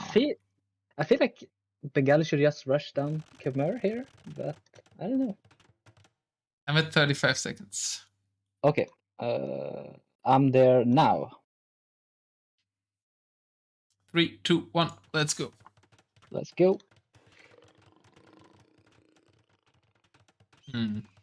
Maps aren't crazy enough, man. It's another land map. Where's the water? There's another land map, but they spawned quite close this time. Very close, actually. Drew got jackpot on the goals. Like, he's like 4 goals there in the back. Whereas 3 forward goals for Daywalker. Yeah. It's gonna be tough for Daywalker, for sure. But he has good Scorpions if he can get them going. Yeah, both have another, like, somewhat neutral gold there in the back. Guess that's 6k and that's 6k. Yeah, like, the gold amount is roughly even around the bases, or it's exactly even in the bases. But this means that way better position. Sorry, but this means that Daywalker burned all his worst ships, right? Like number 7, 6, and 5. Yeah. Yeah. Nothing else as well, right? Daywalker is this time trying to go for the reverse sweep here. He changed up his tactics. He's trying the Kellen approach. Yeah, he's trying to Kellen on Kellen. I like the thought. Even though, like, okay, Khmer Scorpions are better, right? They fire 2 projectiles. But Bengalis are notorious for their anti-Scorpion armor with the less bonus damage. So normally Scorpions don't work against the elephants. Khmer Scorpions work against Bengali elephants. Yeah. But I think he's going for ballista elephants. And I don't know if I like that. I think I don't, because they don't do enough damage. Yeah. And they have like bad range. Well, maybe he's gonna make it work. I think we saw the matchup before, or at least a similar, or was it Dravidians Khmer? We saw that odd matchup, though it was, I think, 2 Siths with Battle Elephants. They refused to make Battle Elephants and played Ballista against Elephant Arch. Okay, yeah. It must have been Bengalis then, because it wasn't Gujaras and it was a new Sith, I think. Was it Vietnamese? No, they had Elephant Archers, right? Vietnamese don't have Elephant Archers. Ah, yeah. Maybe it was Dravidians, so sure. Yep. But yeah, I think I prefer like regular Scorps here. It is kind of close, so the 3 castles give nice protection. I think half Scorpions would have been enough. And Bengalis normally help Scorpion, you think? Yeah. Yeah, I mean, you think Khmer Scorpions work against Bengalis? Yeah, at least on this map. It's like a nice choke point here. Unless someone cuts it. You would totally cut it. Oh yeah, for sure.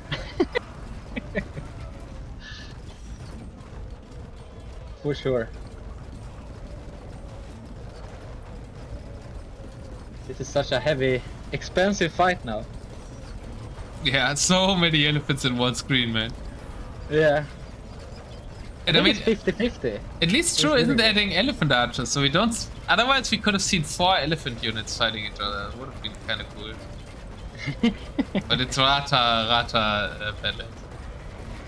Yeah. Which I don't know what Rata are adding here. But I also don't know what elephant archers would add.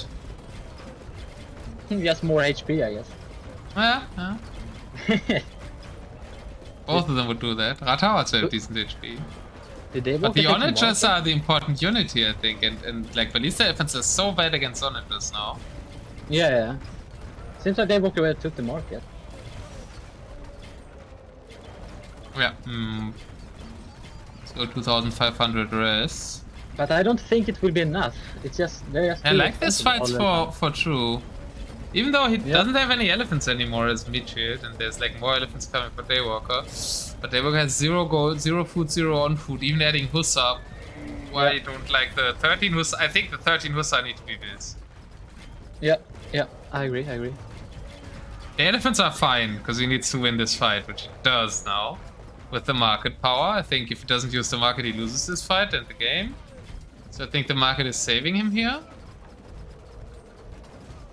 Hey, Zayu. Zayu in the house. And Kakul says, yeah, there was the same matchup. Ballista Alice only won that because the opponent didn't know that Rams counter Ballista Elephants. But the Khmer player also didn't make Rams against the Elephant Archers, I think, right? Nope. Nope. And nobody made bad Elephant. Just like that. This is very interesting. Like, no one has economy now. No food, no gold. Only wood. We have a little raid by true. 3 Habities and a battle elf. I wonder how the elephant happened to be that back there. Strange. That's a good fight in the middle again for Daywalker.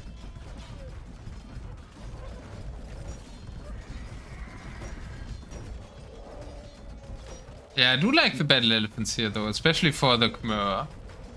Yeah, yeah.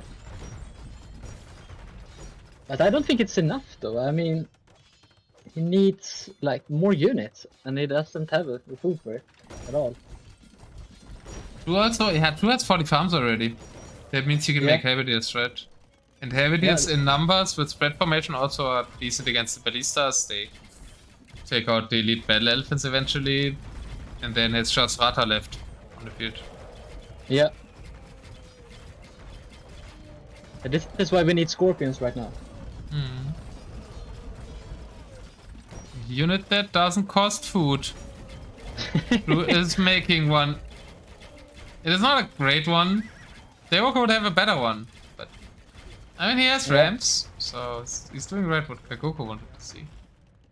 And it's somewhat working. I mean the Rata don't do too much against this army, I guess, and True isn't making Habities either now. Probably too afraid of the Ballistas? I think so. Well, he doesn't really have that much wood either. He's out of everything. Oh, and out of traps soon. It's gonna save. Only one. Okay. We'll have to talk Daywalker down a bit, but I think he's winning this right now. Yeah, the thing is, he doesn't have the economy to back it up. But maybe he can push through though. Yeah, I feel like he shouldn't. Like, if there's Rata go on melee mode, clean the Rams, mess enough Habities, no, I think True will defend it. Yeah. I'm not sure if I want to say it, but we could go to the, like, this could not be a quick game in the end. I think this is going to last, Otter. I think we're gonna outlast Knack for sure. Knack 5. Oh, they were also at 1-1 last time I looked, though. Oh yeah. We're definitely winning that fight.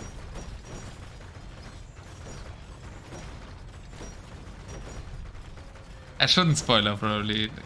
Not again, at least, for the people who want to watch that back later. They didn't hear. They didn't hear it. It's fine. Now they're gonna go back and try to listen to what it was. Battle elephants again by True. Yeah. Even a siege. Not sure that's enough though. Yeah, the siege elephant is probably really nice, right? Tanks a lot of shots. Yeah, trying to go for the treb, I think. Yeah. Did some damage. But now the Rata are just getting eaten. Well, I think True might. These fights are so hard to call. Like, it feels already like the end of last game where I thought it was the end and then it wasn't. So in here I'm also not sure if Daywalker can push through. All those Ratas just completely got demolished in the middle. Yeah, Ratas suck, man. They're a really terrible unit. Do you think Cavalry is better? Bengali Cavalry, well, they don't get Cavalry. No, so no. they're worse. Yeah. But I feel like they are the thing you can compare them to. Yes, Cavalry are better.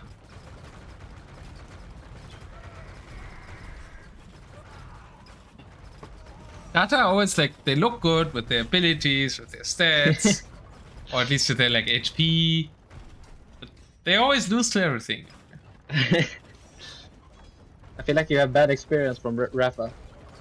Not really. I never make them. But like I watch a lot of games, also all game modes, and Rata always seem to do bad. No, I actually have good experience. I've seen some fringe matchups where I think you need Rata in melee mode. And I won them heavily out Swift, I think, by making Rata.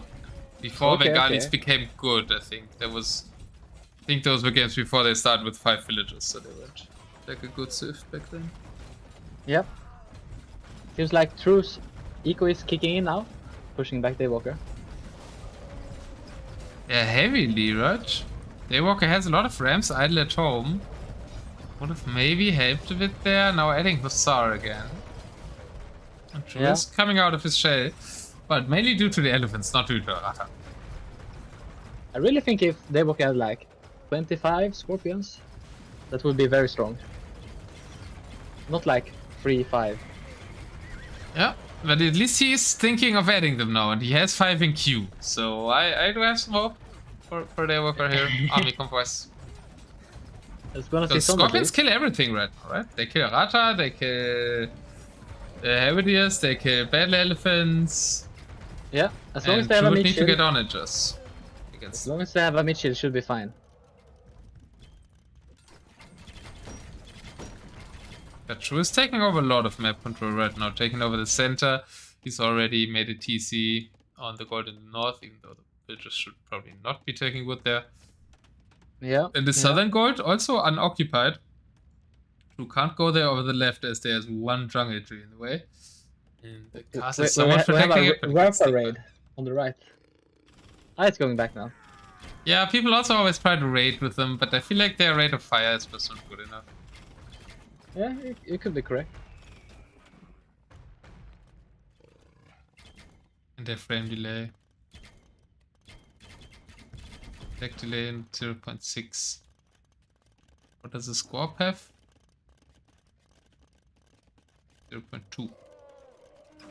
At least the elephant probably has a lot. 0.4! Rata has more attack delay than a Ballista. I don't know if that says much. But I don't have any other range units to compare it with right now. Yeah. But for Carnage, it's like the attack delay. I think the frame delay or the attack delay matters a lot, right? Because it means like how much you can mac with them.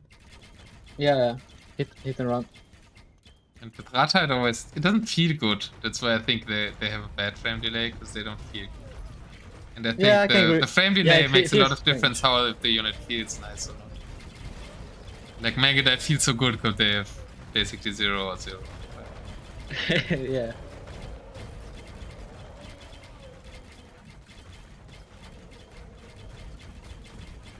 I don't know who's winning.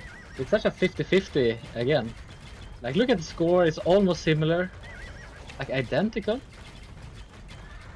Like, the map control is almost identical. Okay, I guess True has more map. Just a little bit. I feel like that's always been the way case so when True and Daywalker meet. The games are always super close and True somehow wins the set. Yes, I think it speaks for that draft Civ works fairly, that we see the same in draft Civ than in Mirror. Because they didn't play in draft Civ yet. I think. This is the first time they're meeting with a Civ draft. Yeah. They didn't play meet in World Cup 5, and besides that we had Fab Civ system or Mirror. That's good.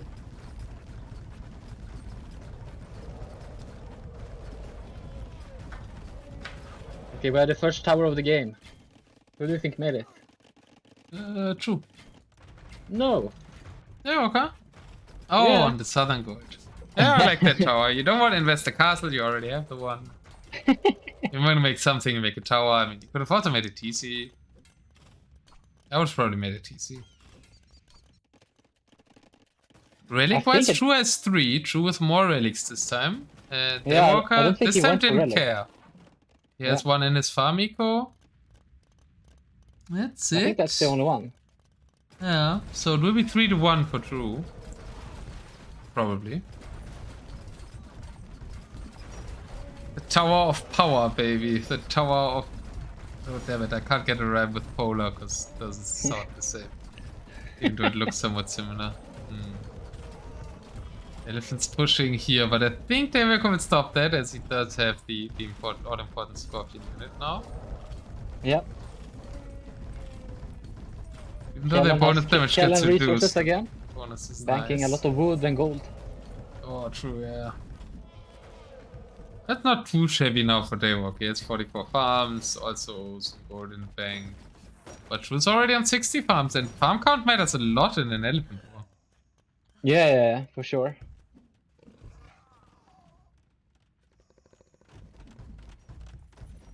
Elephants emptying the northern gold pile. There's a push at the south, but with the wrong elephants, not with the siege elephants. Even though I don't like siege elephants in this matchup too much, right? We have Habitius for the Khmer, which are now also on the field. Yeah. Which I think was another... You said initially, right? Khmer should go Habitius score off. Habitius score for sure, yeah. Kind of going that direction now, especially that True has added more Habitius. So elephants are becoming less viable for Khmer. For Daywalker. It doesn't look too good for Daywalker at the moment. 140 pop, no food. Ooh, what is this certain mod wake up? We have a prediction for game 3. That's good. Now. I completely forgot about the predictions. I didn't even like moan that mods weren't doing predictions. I was just too fascinated by the games to notice. Yeah. And of course we're getting a prediction GG. instantly with the GG. Did someone manage to bet? Congratulations to that person. Well, someone might have managed to bet on Daywalker, I think, from the way I see it. So probably not congratulations, but Rip. Yeah, I guess the game was over, so I should like cancel it, right? I'm gonna be nice to Kaikoku because he probably remembered to do the predictions in a Kalkoko, that's my opponent in that Ring of Fire thing. Oh yeah, true, you're meeting, yeah. Yeah. That would be fun. Seems like you're playing my mods a lot. Yeah. First Huggie and now Kalkoko. We're gonna have fun. I hope. Just make sure one of you guys goes through. Yeah, we can't let that third guy win. Who's the third guy? Is it a good armor? Hopefully it's a 2K armor. So that I think it's 1800. 1800 something. Yeah, and yeah. When do I think Ensberg will wake up? I don't know. Tuesday, hopefully. I think True won this on economy here. Yeah, I think the economy carries through. It's like the big thing, right? Yeah. Maybe another army comp would have also been possible for Daywalker, but True mainly won this on like the better eco development. I think Daywalker could have pulled this. There was those Hussars, if he made those halves earlier on. I think those Hussars that Daywalker made at the end there after the elephants, that kind of probably cost him the eco development that he needed. Yeah. Even game. It's still not too bad for Daywalker, right? That is another of his last 3 picks, as you pointed out at the start of the game. While True invested something of his first row, and I guess not that early of a pick, but his earliest pick he is Hindustani, so... Hindustani is very questionable. True did kind of burn his best this. Thank you for the follow, man. Man is back. Nice. That's good.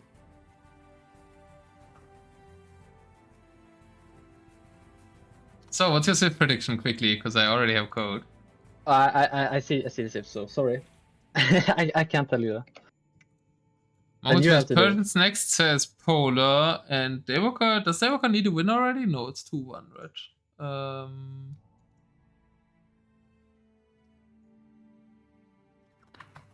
I don't think True will go. I'm gonna try it again with Italians Bulgarians. Okay. I think it makes even more sense now. You are 50% correct. At least.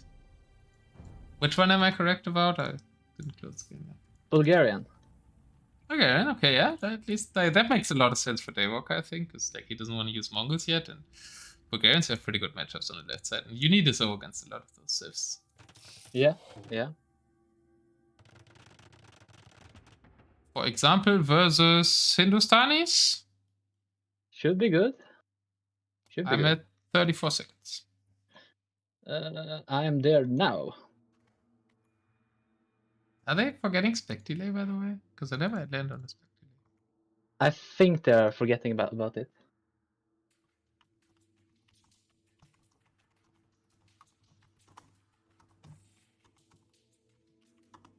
I have the message typed, and I hope to remember after the game.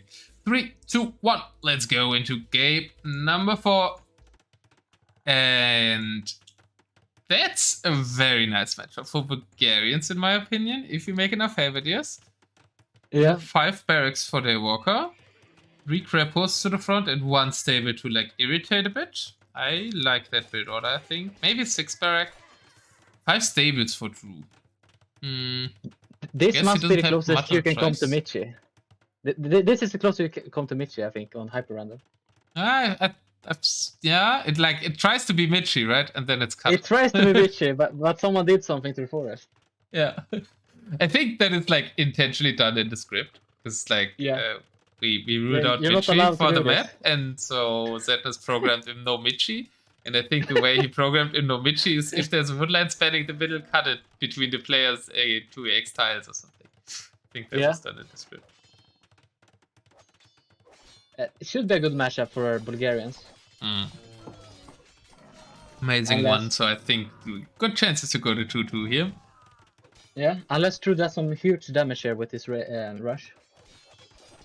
1 vehicle only. So far gets another one. Front. Only 2, yeah. Shouldn't be enough, but he's really trying to go aggressive. He needs. There's only 1 siege workshop placed right now by Daywalker. If Drew can deny the siege workshops with hand cannons in the back and early traps or early bombard cannons, he'll be making it now. Yeah. There is a world, right? Also getting this forward castle, Drew having the better start. Yeah, I really think he has to go aggressive here. Like, try to go some kind of all-in early push here. Yeah, I think he realized that, right? Looks like pretty aggressive. He just needs to add a market to sell for gold, and then I think... it's a pretty terrible fight at the front there, though. The problem is, like, until we get, like, archery units out, which take a long while, the Hindustani army is just too bad against Halberdiers. Yeah, and it seems like he's favoring cav archers over hand cannoners. What do you think about that? I think that's questionable when you have like those good hand cannoners with their 9 range. Is it 9 range or 8 range? 8, I think. But cav archers have an easier time dodging siege archers. No, it's 9 range. It's plus 2. 9 range? Yeah, so you can fight with an onager. Yeah, but you still die to onagers. To siege archers especially. You still die though, yeah. You might hit the onager, but if the onager hits the hand cannon group, the onager might be gone, but way more worth units will be gone for the hand cannons. Yeah. So I think I like the cav archers actually. Cav archers are good against conics. They have the ability to go back. The conics could like encircle the hand cannons. Siege archers would be more devastating. So I think I agree with Drew here going to see it. Okay. In a lot of cases, I'm a fan of the hand cannons, but I think against Bulgarians, especially with the conic in the equation as well, I like the. Okay, yeah. It takes a very long time for Bulgarians to get their like traps going. Usually. Yeah. It's gonna take some time here as well. Because they waste or like use building time for the Krepos in most cases. Yeah. And here come the conic though to delay Drew's push. And he didn't make many Imperial Camel, which would actually be kind of handy right now to defend the traps. Since he's got that forward castle up. Yeah. He needs a few there just to guard his traps, I think. Seems like Daywalker is building up rams, trying to go for like a huge push. I don't think it's worth doing that, but probably gonna do the work. He has 160 army. Yeah, it's gonna go for it. And I think that will be a clear up. Massive fight upcoming now. Double the military indeed. Massive Halberdiers, massive conics. Maybe the Halberdiers should have gone in first. You don't just behind. Trebuchet build up quite quickly with poor Bulgarian here. Yeah. And that looks really nice for Daywalker as he overruns all the middle gold, overruns the castle as well. Can't too late for me to scream too much, but this castle will fall and True might not be left with much army. He's trying to hammer up another defensive castle on his quite massive main gold. 17k on that gold. Oof. Would be nice for late game to have that much gold as Hindustanis. But the SOMAs now moving forward. Daywalker has stone to make another castle on that hill. Prediction once again is going up as the game's ending. Said everything on True this time. Bet everything on True. Yeah, you should do it quickly because there are points on Daywalker again. It's True will clearly clear this now with the OPM camels driving in. Yeah. The Rams are just like meat shading, I guess. Probably yeah, passing. Okay, now they realize that they should go forward. Castle on the main gold fort. So through the castle left, there is 2 more castles in the back. And the bombard cannon there with 35 army. And yeah, a bit of a freaking Andy style push here with the 8 trebuchets. Yep. Yeah, it's clearing up everything. Yeah, you thought that True has to go like 160 army all in, right? And yeah, Walker's just doing it. Yeah. But it's also easier to do when you get Helvetiers to get to that number. Yes. Did True really not mark it at all? Okay, he did mark it. I think he marked it too late. If he used to market. Yes. No, he used market minute 6. I mean, he got the market. Okay. I think there's no other market used for it. And he got good prices. So now it's using the market again. Yeah, this is such a hard matchup for Hindustanis on a land match. Yeah, I mean, I also have like zero idea why you would second pick them. If True wins the series, we have to ask him about that.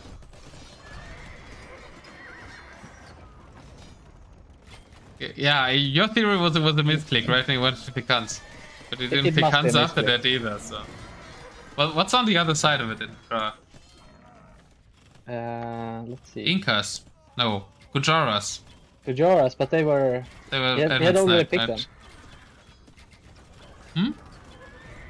Yeah, he had already picked them. Yeah. Maybe he picked like Gujaras and thought he hadn't clicked it yet, and then his mouse went to the right, and he also clicked Hindustanis, because it was the picks after each other, right? And he actually wanted to click something else, and he just not only clicked Gujaras, but also picked Hindustanis by mistake. That must be the explanation. Yep. Hindustanis have many hard matchups. Yeah. They have one that legitimizes them, and there's market or lane against Berbers.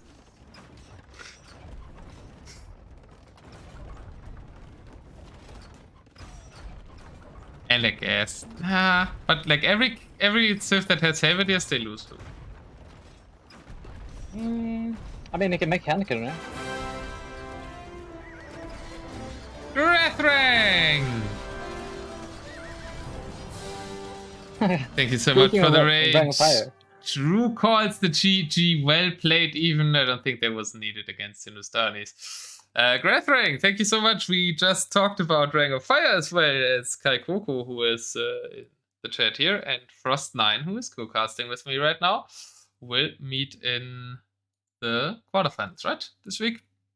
Yeah, correct. And we are currently watching the Fastest Chaos Quarterfinals 2-2 set between Daywalker and True. An amazing game so far. We just had a bit of an why did I pick Hindustanis again moment for True. But the other games have all been very, very even from the matchups and very, very, very even and close from the games. So you're coming basically to a best of 3 left here in this former best of 7, as we've reached the state of 2-2 in a great set. Yep.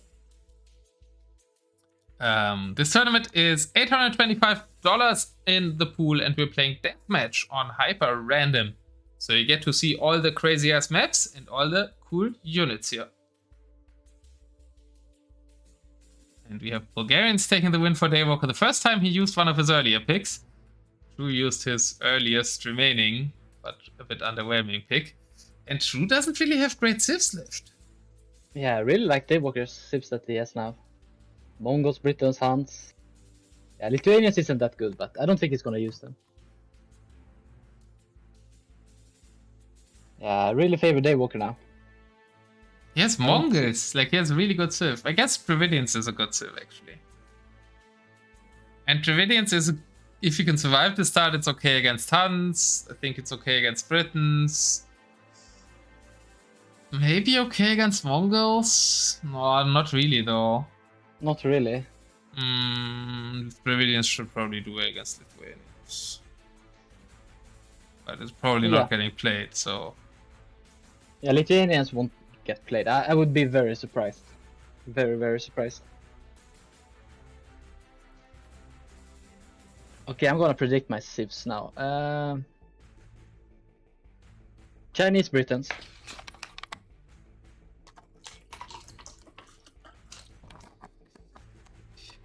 Eventually, I'm gonna be correct. I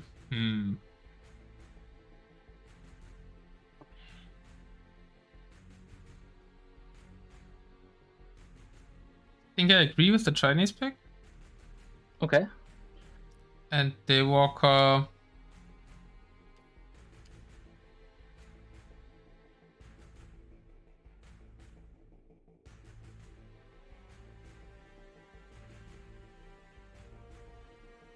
I think he's gonna save Huns for the end, maybe. But even though he but Drew's probably saving civs that counter them.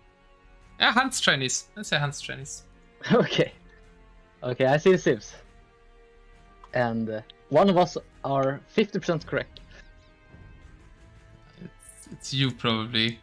Yes. So it's wait, that means we are seeing Britons against Persians? Yes. Oh boy, that's super interesting matchup. Like we didn't remember.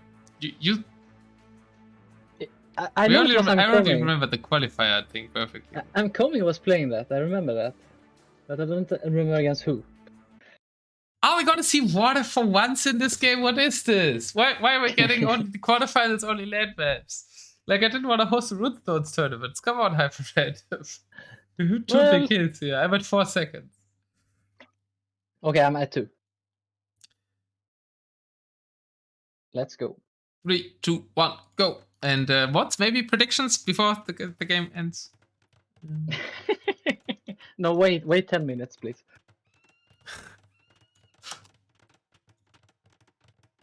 Very close spawn. Should be good for Persians, I want to say. I feel like Britons could go Cavalier. No, not really, right? Persians have Cav as well. Savar, they have camels. No, forget that. I could have made one stable. Yeah, but if we do distract a bit, like I wouldn't mind one stable, yeah. But this is really nice for Persians map wise. Daywalker still has his right? True used his. Yep, still has it. Can Britons win this? Asks Tweppy. So Tweppy thinks Persians are highly favored. I think Britons can win. But on this map, where the distance is very close, probably not. I'm gonna say they can. Of course they can. You throw up a lot of towers in the middle, try to slow down the Persians. I think you can. I'm not a Team Britons guy. But you need like 10 barracks. I mean, 3 barracks is not gonna be enough. I think you need 30 werewolf traps. If you ask Boomstick. Not just a werewolf trap, everything. Shoot everything, even the trees. Savat did kill 4 villagers for True here as well. It's looking really good for True. 4 barracks up? Yeah, you criticized already. It's not enough. He's going for early longbows. Longbows feel a bit useless. We need 10 barracks and a very spread out base here, because it's gonna be very it's gonna be very heavy, but also I think True is very slow though. Like it doesn't really prioritize his castles. Yep, more. Thank you for the follow. I want to see like werewolf traps being made in those castles, not longbows. I guess you want to make humility, but like we would actually need the barracks for that.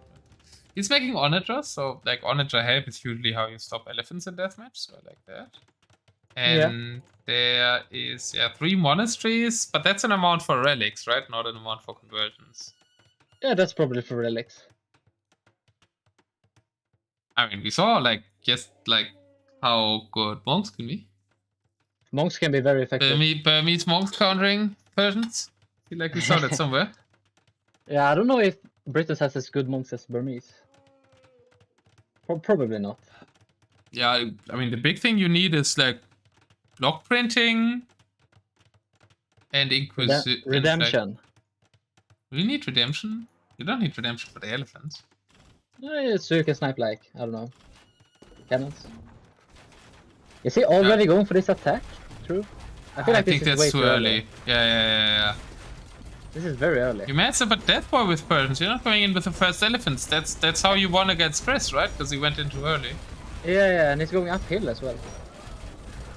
But also, we have 2 hills where they are started on. Daywalker only has like 6 barracks. Yeah, so it's probably even gonna work, right? It might work. It's too early, but it's not enough barracks, so it works. Yeah, I think with more barracks that shouldn't work.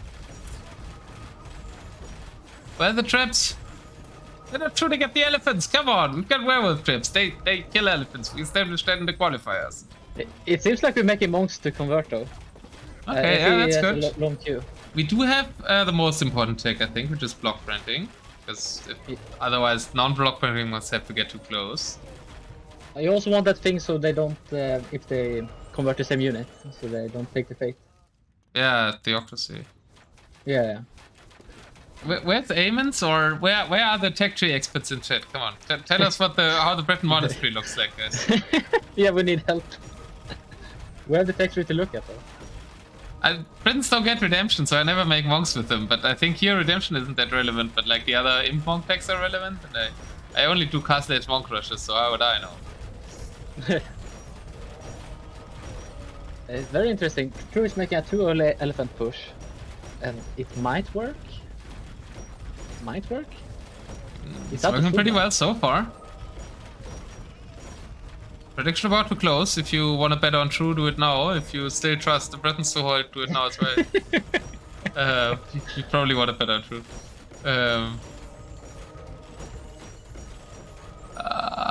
Some are getting converted. We do have some Breton chonkers. I hate that we have these 2 werewolf traps and he's not even trying to click them on 1 war elephant. Come on, it's an insta-kill! The war elephant dies to 1 shot. I mean, I didn't know that until the qualifiers for this tournament, but Boomstick proved that to us very effectively. I feel like they're standing there, might as well like do 1 click and use them. Yeah. I mean, the push is fading out. There's another second wave being prepared. Oh boy, look at True's farm eco already. 60 farmers. And look at how, I don't know, maybe it's getting late, but I'm really amazed by how beautiful these farms are already in minute 11. And it's 60 farms, and they're all perfect. Or like, not perfect, but close to perfect. You can see that True has put down some time into this game. That's for sure. Yeah, like, I think he spent a few months only, like, focusing his farms at some point in DM in the past, like, and he was like, okay, this game, all my farms will be perfect, and that's my main focus, right? That's how he trains specific aspects, and I think he told me once that he did a while, like, focusing on beautiful farms, because it's also more space efficient, easier to protect and everything. And on the other side, you had the totally opposite, like, just throw out farms at random. He just deleted 5 more elephants! I saw that. It's just, I don't know, it just feels like it's 4 or 5 so giant units when they all fall at the same time. It just looks hilarious. I mean, if he messes up now, True, I think he would still win. But he has to mess up completely. He's firing on the castle, firing on the elephants. Can I quickly watch back that? It's on my YouTube how they kill elephants. That's right, he need way more barracks? Yeah, absolutely. The little elephant right there to the right side, and yeah, this is the opposite of the farms. I didn't show them because I was talking about the converted elephants, but like this farm is just unnecessarily 7 tiles away from the DC. While here we have a ton of farms that are completely beautiful. I mean, he's threatens it. He doesn't need food, so he doesn't care how far his farms are. Oh boy, I think this is a battle. good fight. I think this is a good fight for Daywalker. There's a hill advantage there, if I see it right. Yeah. And a lot of scorpions, which are really nice here. Scorpions, monks. Man elephants. Man, I feel like maybe Persians aren't that good as like I made that 50 as argument for Persians a lot, but I think people are figuring out how to counter Persians. Yeah, if you like try to attack with them too early, you're kind of screwed. It does seem like they get theocracy because all the monks have faith. Yeah.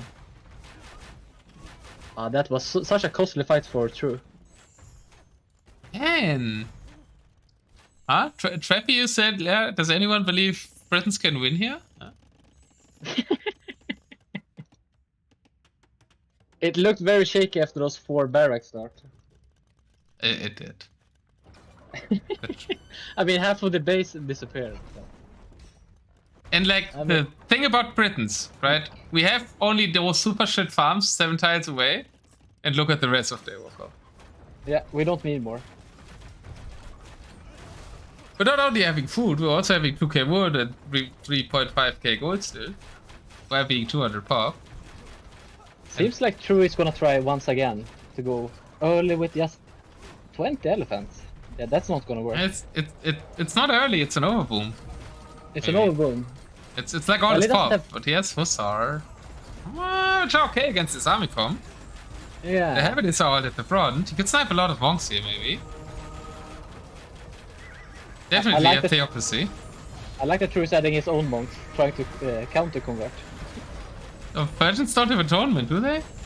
They can convert the elephants back, I guess. I have no idea. I just know that Persians have bad monks. I don't think any Persian player in when I was monk rushing them on Arena has ever won the atonement against me, so I guess they don't get it. But it's not like you meet Persians that often on Arena 1v1. Yeah, never. I have monk rushed a Persian once. I think it was random Sith. Okay. Yeah, but I don't think anyone picks it in Arena. Yeah, I always have random open, and if I get a monk Sith, I sometimes monk rush still with random Sith. That's nice.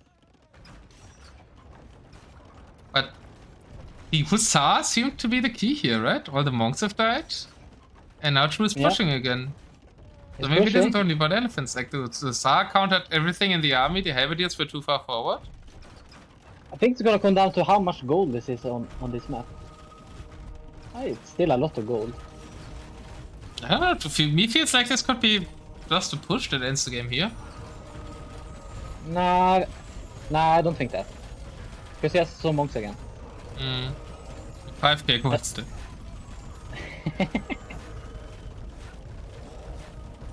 I think it's time for Daywalker to throw down those polar towers.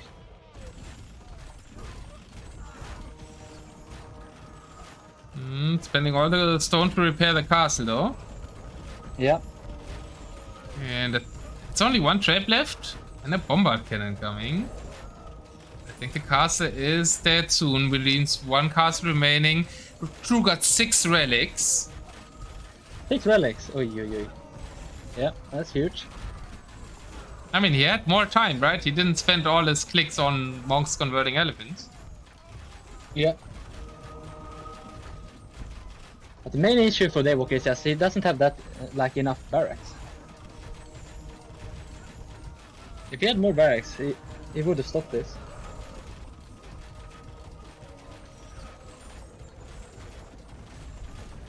Now the bomber cancer, that's where he might lose that castle. True has only 1 castle protecting his ever so beautiful farming economy. Another castle in the back. Okay, that's 2 castles. Gets another Enzo castle on the right side. Oh, he's losing 2 trebuchets to a single war elephant. Yep. Through adding a very forward castle on the left side to get the back gold of Daywalker there. That's a bit optimistic, but it's gonna go up though. Yeah, it's not optimistic if it goes up. I feel like it's gonna go down pretty quick again. If Daywalker survives in the middle. I still don't think he will. It's more elephants trickling in. I mean, I still don't like that the elephants are trickling in, but the push is still alive. The ram might get the trap. It's a very trickling in push, I have to say. Ram does get the trap. 2 rams are on the castle, and there's only like halberdiers and longbows around, which aren't great against rams. Converted elephant's the best thing that he has against rams. Well, it is enough. The rams die, and there's no traps anymore, so. Yeah, maybe Chu should remass. Yeah. He has so much economy, so he could just remass and just go for a game-ending push.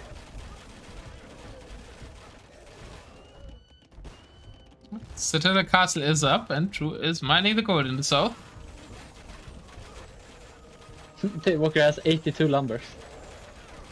That's ridiculous. He mined all his gold. Right? He has 2 on his back gold to the right. Yeah, that's about it. I feel like people should reduce the eco sizes.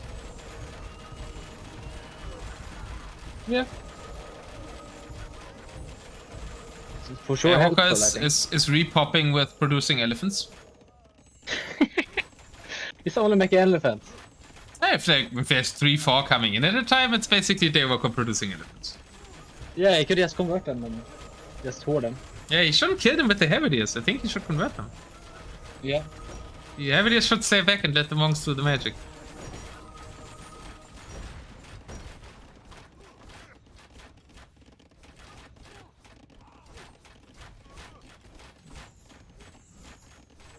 Did he make new barracks? Well, yeah, he went back to 4. Are we back to 4 barracks? Oof. 2 of them are producing right now, but that's because it's That's nowhere enough. Yeah, it started with 4, he stays at 4. He's remaking them. He's replacing the, when he loses them. Like the AI would. Or at least the original game AI. I don't know how the AI works these days. The AoE1 AI would always make a defined set of buildings and always insta try to reproduce them when you kill one. Yeah, if you destroy his blacksmith, it tries to remake it like 10 times. Yeah. Yeah, I remember that as well.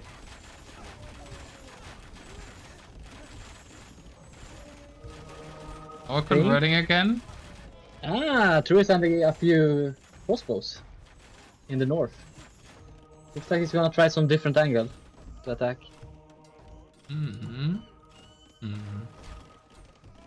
Like walled there. Yeah. But he massed elephants again. So like he has a mass of 38 elephants now. So that's the crucial move, I think, independently of where he attacks. And the bombard cannons should be able to take out the scorps. The castle reaches the cannons if Daywalker notices it. Good. True, I think he's noticing it and is trying to move them away. Yeah. Daywalker didn't. No, now they're in the castle again, I think. I don't have the range thing on, but... now they're out again. Oh, but they enter the next one, maybe. 34 elephants still, some get converted while they're dying? That looked really weird.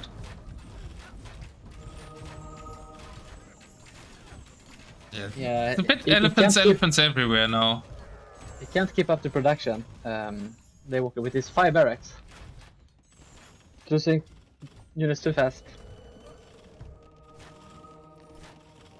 It feels like he's very busy converting, not really thinking too much about other stuff. But true I shouldn't be running out. No, there's so many gold spots left, right? He won't run out of gold anytime soon. It's a lot of gold. So I think he can keep this elephant push up probably for enough time that the production can't keep up anymore for Daywalker. Which should have reached? Yeah, I think so. I said it at the start too, I think. This would have been an opportunity to re. Yeah. He's dead. It's very dead. But you could also think it's too hard of a matchup to use the re. Maybe rather use it on one that you want to win, like with your set planning. Yeah. Well, it still has good saves, I guess. No. I think there could be an argument made that Daywalker with the CCS left doesn't need to re here. He has Mongols and Huns left. Yeah, and against I Chinese, think Italian, there's a good point to like keep the re, for example, Han Dravidian. If you have a too far map, then you want a closer generation Han Dravidian, right? Yeah, that. for sure. And if you have Mongols against something fast, Mongols Chinese, you probably don't want a generation where you start on top of each other, so you want to further out generate with Mongols. Also, probably more worthwhile because the matchup is more one-sided for you in both cases if you get the map you want.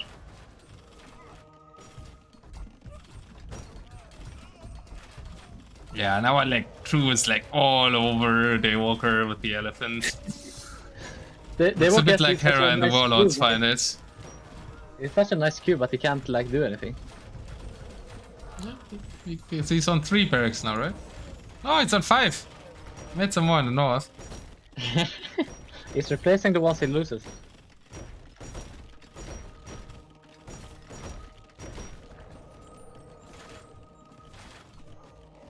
If you want to see the draft, that's the draft.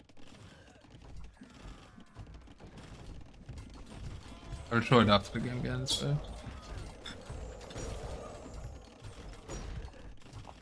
Do we need some traps behind? Yeah, war elephants are better against buildings now, but they're still not that good, I guess. Yeah, I was like, where did Daywalker get relics from? But it's Garrison Fox.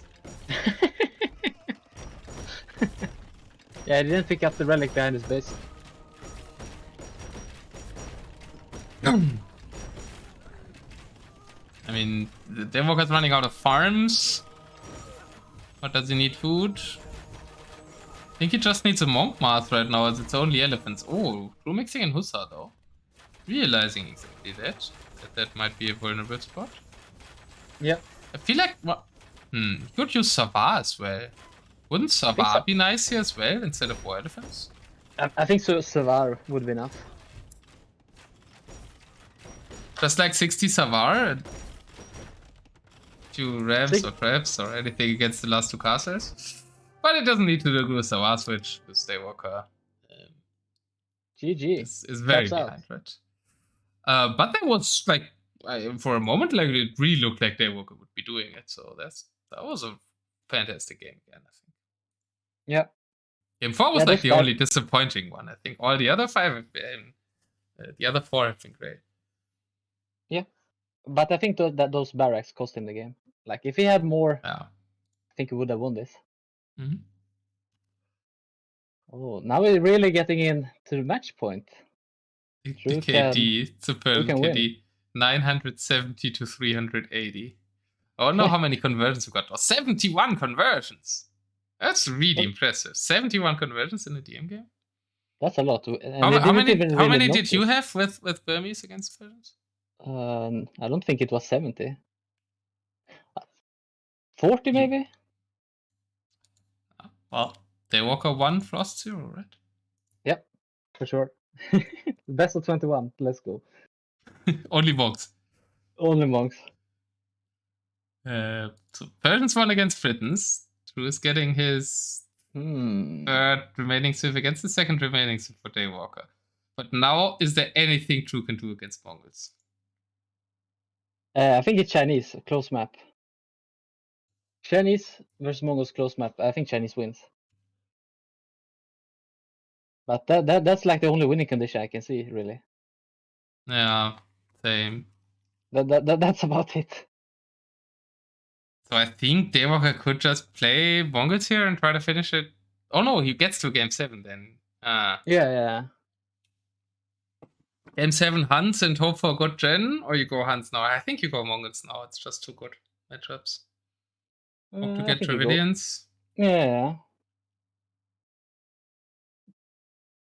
But I think he's gonna go for Mongols though.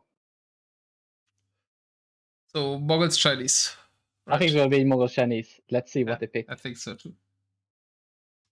They did. They picked Chinese versus Mongols. Yeah, if we both agree, then we're both right. Yeah. We should agree more. I'm almost too scared to agree because it's funnier to like get something else right. I mean, it means we're predicting right. It's also feel good. I think you're gonna like this map. Do we have water? Defend the Wonder? Defend the Wonder? Come on, we didn't have Defend the Wonder for a long time now. Okay, it's not Defend the Wonder, but it's at least not Arabia. It's I'm very at 37 open. seconds. Okay. We have a little river, now. but that sadly won't matter. 3, 2, Okay. 1, let's go. Once again, not a water map, and a good map for Daywalker, because it's far. And True has used his re on game 1. And I think that's biting him now. And I don't like the map because I want to see a game 7. Oh no, I like the map because I want to see a game 7. Never mind, True's ahead. Yes, let's go. It's a good map for Daywalker, so we get a game 7. Let's go. Yeah, this should be good for Daywalker. Chances are higher, right? Yeah. 5 barracks for Daywalker and 7 stables. I mean, 7 stables for True, so he's trying to win it with the camel rush. I don't know. Maybe I would have liked to see Cavaches here. Yeah, try to throw in some Cavaches. Yeah, I don't think that would have been wrong. Yeah, I agree. This makes it too easy to wall everything in if you're just going 105 camels. He's going forward with 2 villagers that Daywalker saw, but he didn't notice it. Oh, no. Look at that. There's tigers. But they don't see it. Oh, they're not aggroing. They don't Gaia, come on, where's your line of sight? Why are they following in that Daywalker should aggro them and then delete them next to the vills. I mean, he could just kill the vills with the camel. But it would be cooler if the tigers get the vills. Oh, that villager activated it. There we go. Ooh. The villager is under the hill. He will lose a vill. She might. No, he's gonna survive. Thought she was under the hill. She has loom. I guess it needed 2 tigers. Yeah.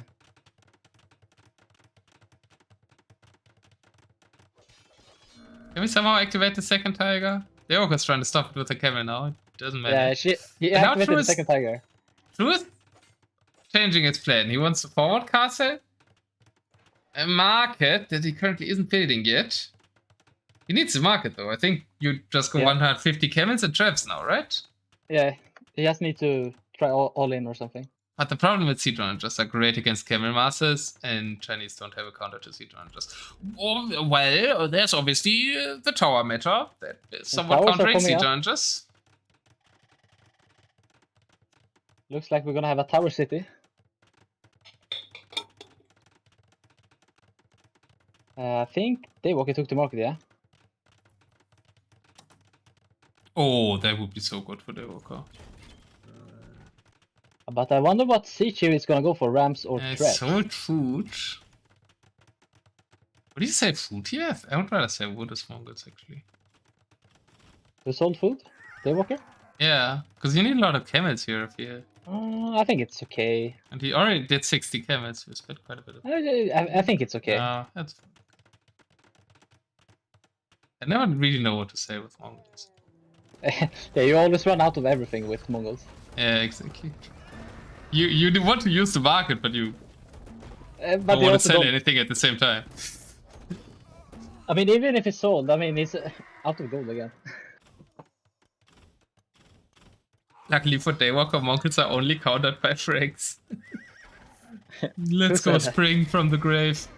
20. Spring won Franks versus Mongols, right? I remember that, yeah. From the grave.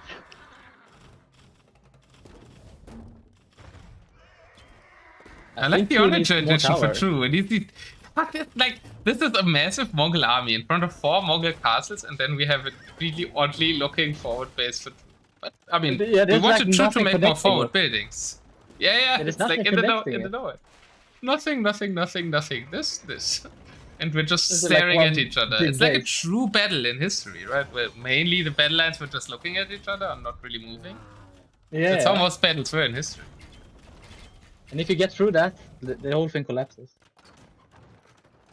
Yeah, and then one army routes and the battle is over. Yeah. So this is simulation. Is he going forward with those rams without the support? Okay, no, he's going back. He's just teasing the onagers into the trap fire. But his rams is losing it. Okay, he's losing them now. The onagers are really important here for True. Drew's just trying to Yeah. power keep this, draw creep this. I like it. Like, I think it's the best thing he can do what he's doing right now. I think Daywalker just needs to make traps. He doesn't need to rush this with Rams. Since he has the better units, he can just tower. I mean, trap it. Both are 200 pop. Oh, that's some good onager shots.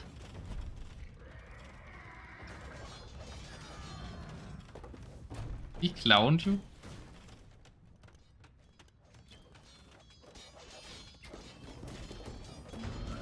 Like that castle from Daywalker, preventing that raid that Drew attempted there.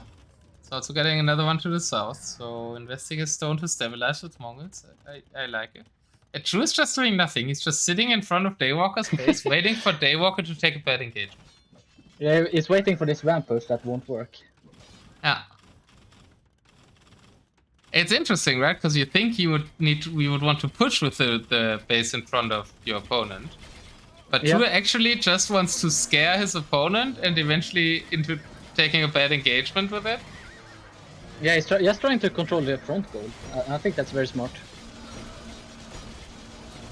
1000 on that. And yeah, that big front goal. Oh yeah. And now we have the big engagement. Mangadai being microed back. A bit risky with the NSO there. Skirmishes, of course, by Drew. This forward base looks so funny, as you said. Yeah. There's like no connection behind it. Here, I give you this in front of your face. Now, what do you do with it, huh? It has camels, it has onagers, it has towers, it has one trap that's like looking as if I would want to attack, but I actually don't. And now you can decide. What are you gonna do? Why did that trap go forward? I like it. The 2 bait units into the towers, I think? The towers are also filled. There's Chukunu in the towers. Who is doing a funny liquid? I don't know if you remember. Funny liquid in like Rising Star always played Golden Swarm with like Korean towers in the middle and put Arb in it. I think I missed that, but that sounds very funny. That's how you beat Kelar twice on Golden Swarm Korean War. Oof. With the extra range on those towers. Yeah, with Arb in them.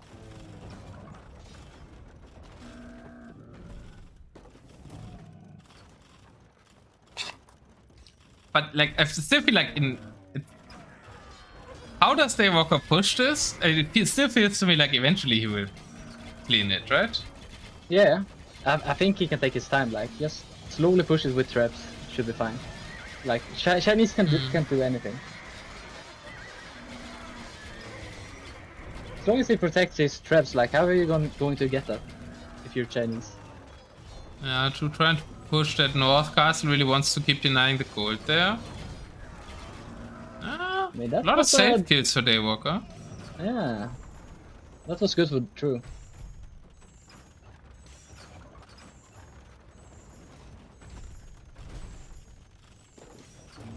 I don't like how Daywalker's using his rams. He's trying to ram again, without support. Yeah, it's like... What was that, game 2? Already showed us? Yeah, the mains one. Like, Drew is the more patient player. I mean, it's not... We know that Drew is the more patient player than anybody who's playing Age of Empires 2 already, but like, we want to see something in the set, so viewers probably saw that, and game 2 would be proof. Yeah. Trap v trap. Citrontra is looking to go in. Bit of an impatient move, but I think it might work. It might work, yeah. Clears all the traps, yeah. Get some nice shots on the camels as well. The onagers get lost. Maybe an even fight? I'm not even sure. Like, the True Space still looks intact and Daywalker lost a lot. I feel like that was costly for both. But we have 7 of gold only left. Gold, man. There's no gold. Yeah, there's not much gold on this map. Oh. Yeah, I think True is dead then. No, he still has 6k gold there. In the south. He does? Ah, yeah, down there. But Daywalker is getting his front gold. Yeah. And I think the whole strat was about having, like, Daywalker not having that front gold and running out of gold before true. Mm-hmm. And there's not much gold on the rest of the map, so it's... I guess there's another 1k gold, like, in the middle of the battlefield. Another 370 to the south of that, but Daywalker should be able to take that easily. Now some raids? No, that he's just... Is True playing wood control here? Do you see those two villagers in the very south of the map? The one villager I was looking at them camp? earlier. Yeah, I was looking at them earlier. I thought he was going He's to make a sending drop or another something. one to make outposts in the south to see if he can go on those wood lines as well. Oh, there's a massive attack going on now. Oh, oopsie. Yeah. No, all good. I was looking at the build. That's why I need co-casters.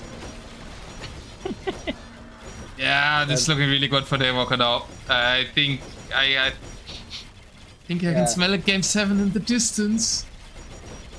Your prediction is going to be 50% chance of being correct. Hmm. Yours is already out of the window, right? Yep. It went out the window with the Persians.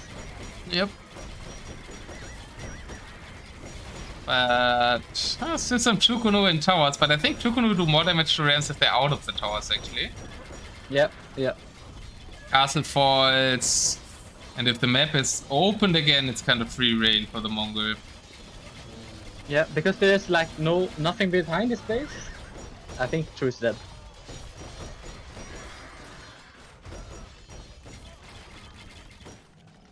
Looks like he's gonna try to hang on though. It's also still stone in Daywalker's space, so he could... He has 3k stone still. So more to push, but the ramps get cleared, and there might not be a castle anymore, but there's 6 towers still. And Brax being added. Forward production for True, already added 4 behind that. Yep. How does he want to fight the army? Yeah, I mean, there seems to be enough stone on the map too. Yep. And more towers. Red no farming eco, yeah, swelling food as well, and now making Hussar and only having 15 farms. Who needs to reinforcing my point about selling food. At least look at the 1 tile gold in front of Daywalker's face. Yeah, desperate for gold. What is that? 30 villagers? 30 villagers for that gold. I like it. And now it's sending some away, so I can actually mine it, because we're all getting stuck. And he clears the towers, goes for a castle there to solidify his control of that 1k gold and like to prevent retowering.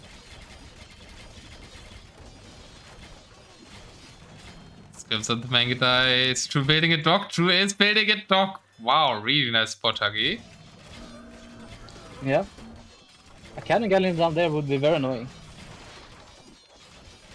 Okay, chat still believes in True. You could probably outlast Red. The farm eco is a bit worrying. It's very low.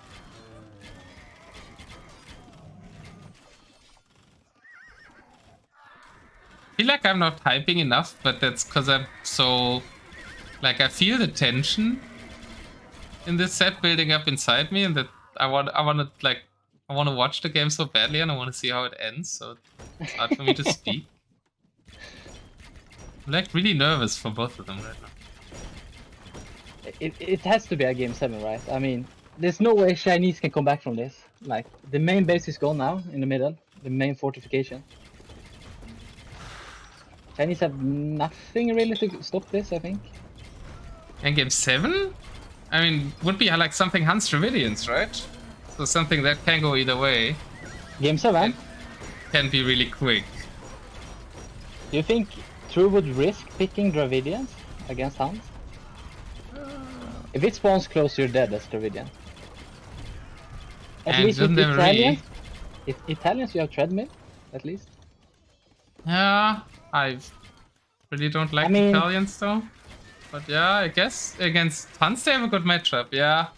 You either risk it and go for Dravidians and hope you survive, or go for Italians so you have a better chance of surviving.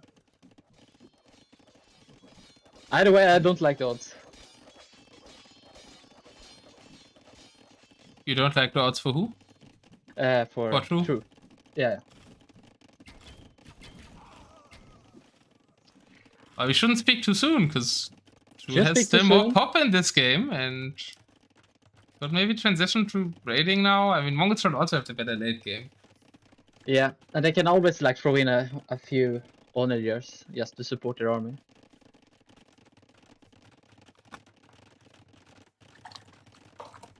Was it just one relic each on this map? True has 3 relics, so no. It's 3 relics. Okay. True has 3 to 0 relics. So it never comes down to a champion switch. All of chat is believing in True, so. even the teammates of Daywalker. Who is a traitor? Dreppy is not a really traitor, but he's saying he's thrown too much away to the tower. Who do we need to call out? Daywalker in trouble here still, Mr. Frost. Doesn't really suit his style, he's thrown too much away to towers. Yeah, it costs a lot of rams for this approach that he's doing. I think if he just made those traps earlier on, would have been just fine. Would have taken longer though. I still don't see a way for Daywalker to lose this. He can still make 3 more castles, his eco is getting up there, he has 40 farms. Yeah, they're ugly, but it's Daywalker every game, so that doesn't make a difference, he's still a great player. Yeah, but those farms is next level. In the north at least, like north of the base. Like the closest thing is at town center. Oh boy, where's the belief? There's not a single mill, he's there. That is next level. He's trying to farm to a mining camp. Yeah, it is next level.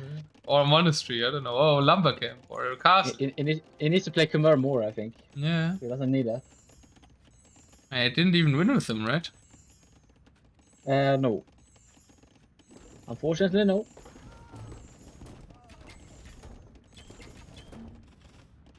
It Kennegates just to tease me. There's one Kennegate and one demo in the dock to tease Huggie. Kennegate, I don't think it can reach the castle. It could only take out some farms and.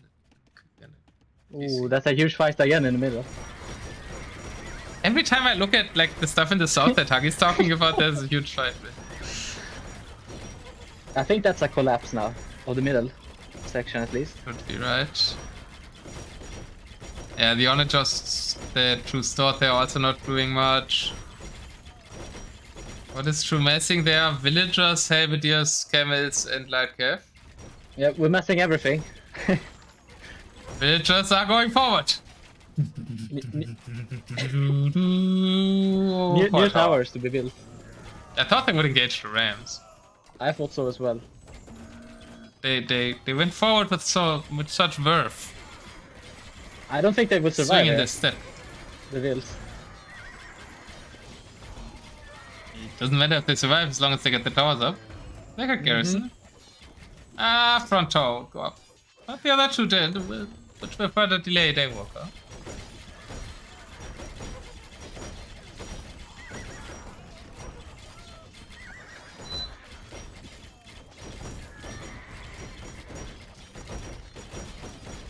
And True in the round of 16 with Chinese played an hour longer than he could have. Yeah, the Portuguese China, yeah. True with Chinese, we might still be in games 5, 6 a while.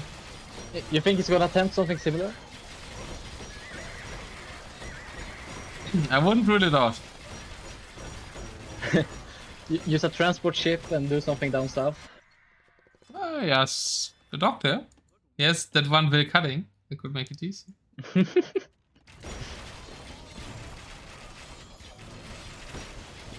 Yo, bird person. There is Frost 9. Hello.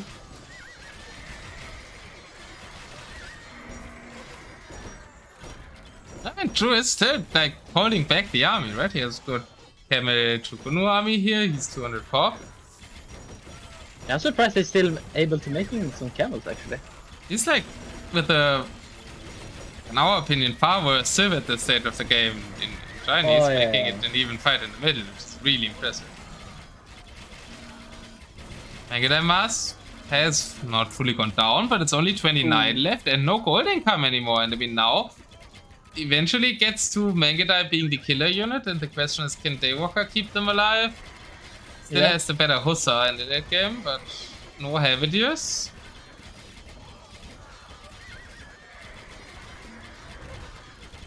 No stone anymore. Don't tell me Daywalker sold all his stone again. Daywalker sold 1,700 stone. He really wants his ramps. But a forward castle and 3 traps will do so much more now than the ramps. There's so much wasteland now. It's open ground. Gold on the map? No. But 3 to 2 relics for true. I guess Daywalker got 2 relics somewhere. That changes things. I thought it would be 3 to 0. I like that True has 6 traps in his main town center in the middle of his base. A very true thing to do, keeping them alive. I wonder when he created them. Must be long. Wow, Mongols made it to a series. Hey, Hetzy. I'm a Nunes as well. I guess NAC ended with other people coming in now. You mean we managed to outlast NAC? Goal reach. I'm just guessing. We still maybe should have one more game to go.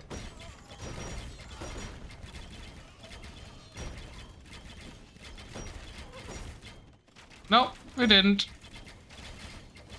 They're still going. A lot of good sets all around today, I guess, in all of the tournaments. Yeah.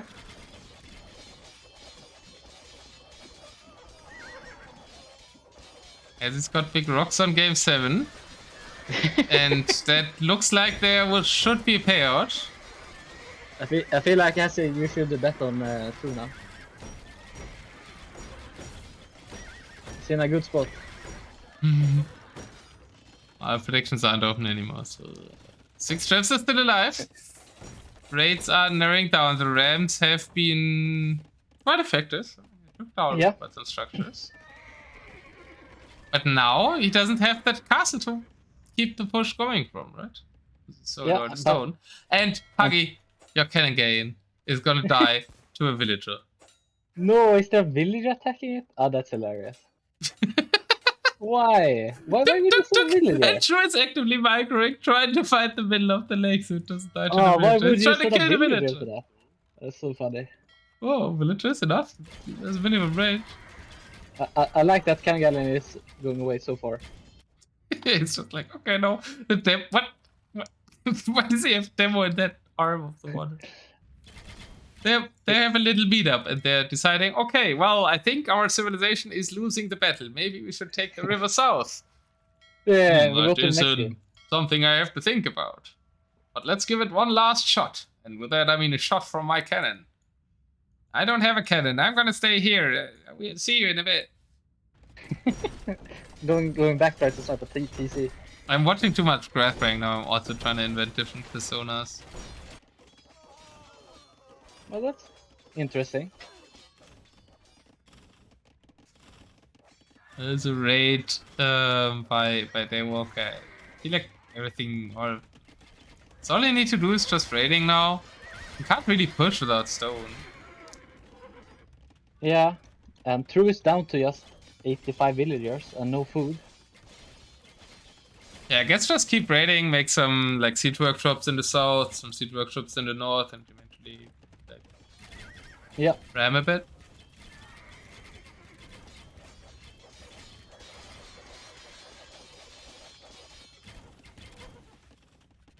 That's interesting. Yeah. I also didn't know what to say to that. What's there saying he's disappointed? Oh yeah, true. They were interesting, so that's shit. Okay. Where's the traps, Hassy? You didn't like my... But did you just, by proc... You're just saying that I did, like, my copy of Grathfang was bad, right? You didn't dislike the Grathfang casting as No, I would never. We don't want to insult our ratings. No, never. So I'm just bad. That's no, fine. No. It's a side effect of when Hesse comes around. Everyone becomes negative. It's the way it is. Otter. Yeah, Hetzy is just too interesting.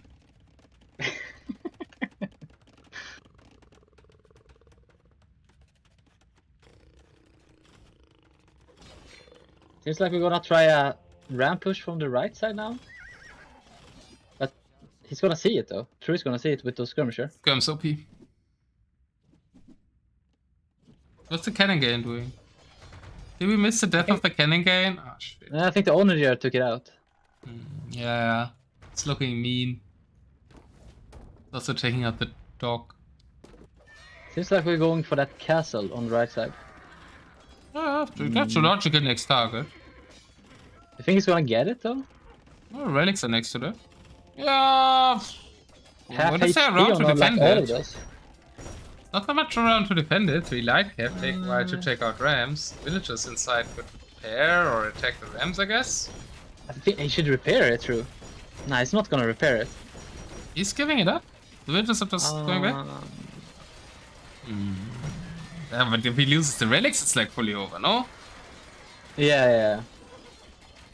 I mean, I it's think already that actually. game 7. I think that killed him actually because everything is open now on the right side. Well, if he was still alive, that killed him.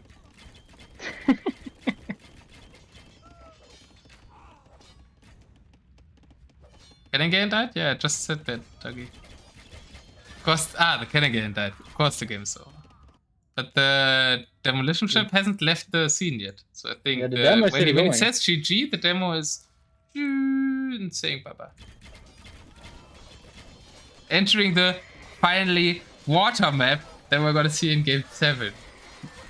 We're gonna see the most craziest map ever in game 7. It's gonna be Arabia. This was like too much land maps, man.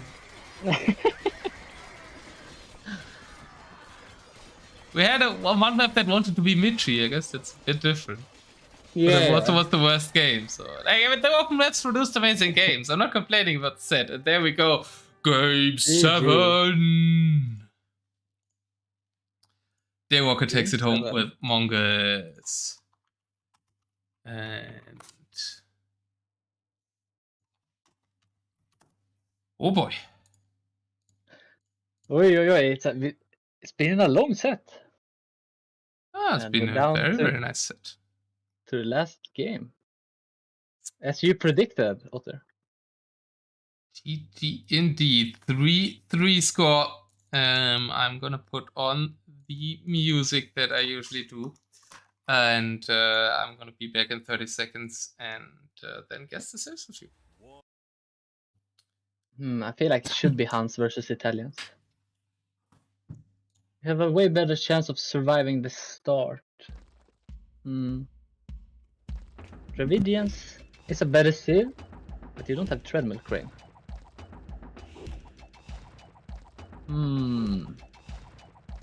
Should be Italians, Hans, in my opinion.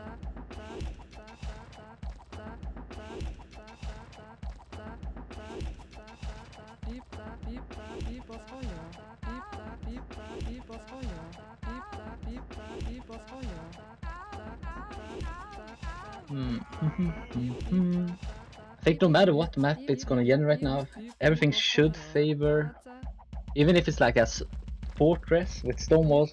I think Hans wins anyway. In the long run, they should win. In my mind, but I don't know. We've been wrong before.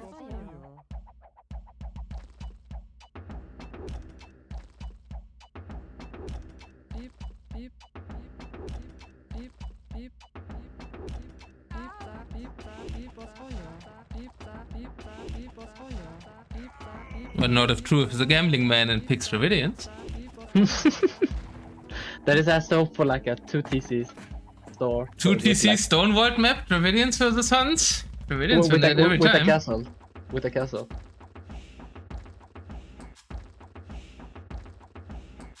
Are you going for the Dravidians? And I go for Italians. I'm going for the Dravidians. I know it's gonna be Italians, but I'm going for the Dravidians. Because I like that matchup, because it's interesting. Yeah. And for Daywalker, it's definitely Hans. There's no way he goes Lithuanians. Insane. That is no way. If he does that, I'm gonna be shocked. Yeah, of course you're right. And we're actually on the 2-man spec delay, so we can listen to a really? bit more hype song here. Yeah. Wow. 40 viewers again as well. Not bad for during NSC. It's well an amazing set here. And I can't believe that all sets today I like peeked into. I've been going to the whole length.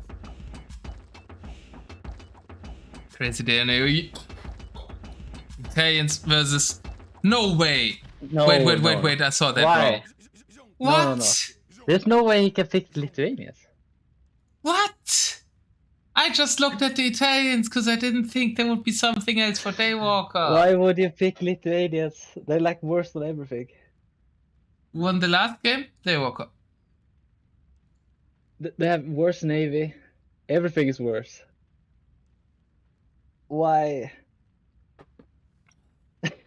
Hans are so good on everything.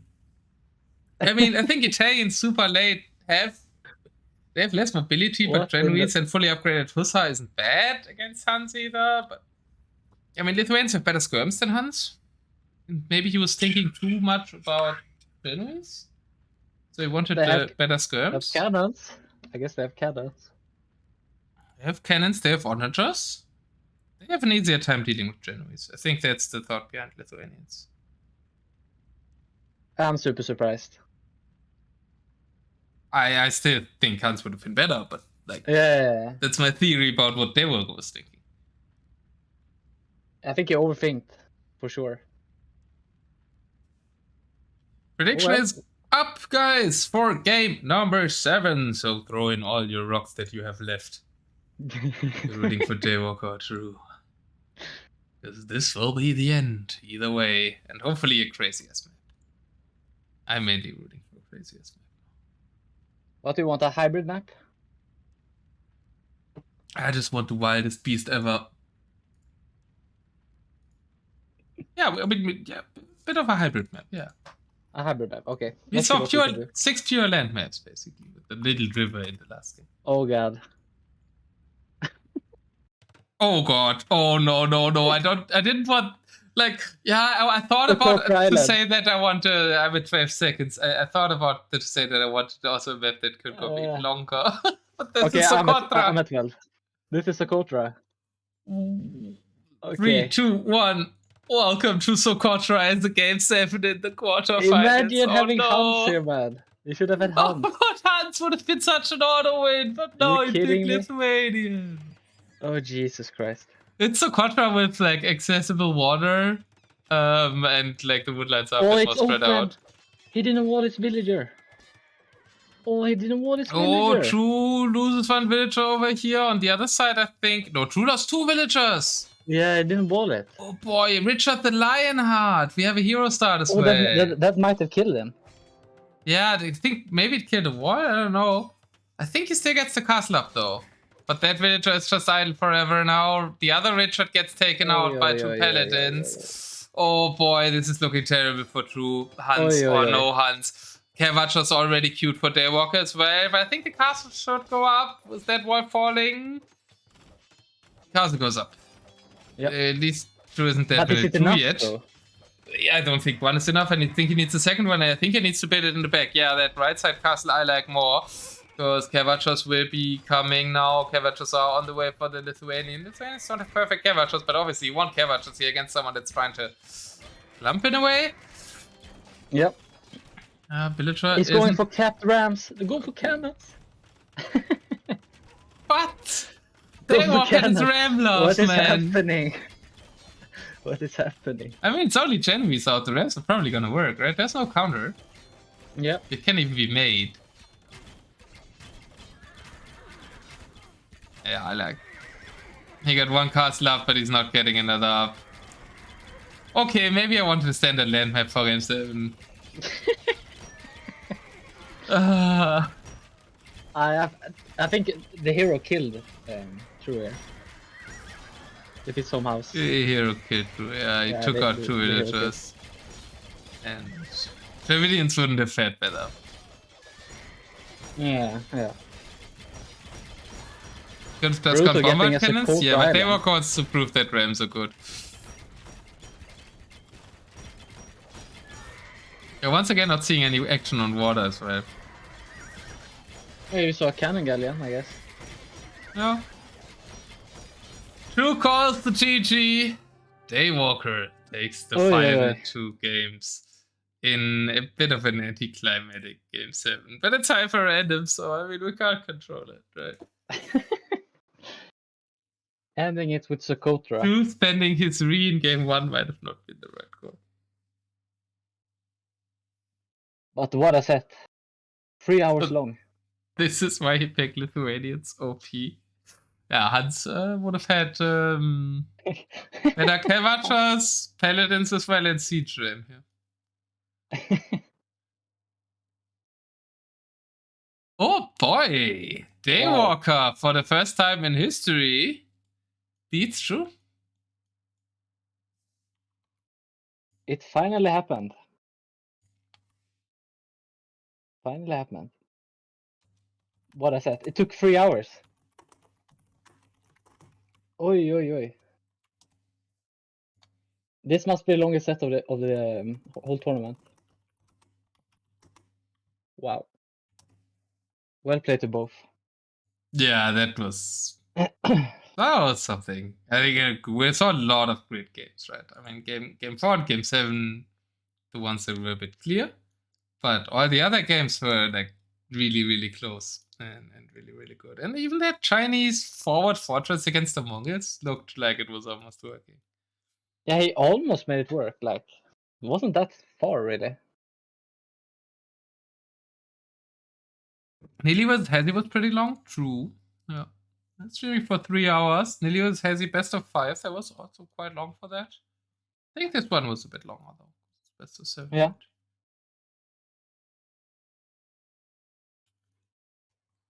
Wow. Ending it like this. It feels so, I don't know, strange.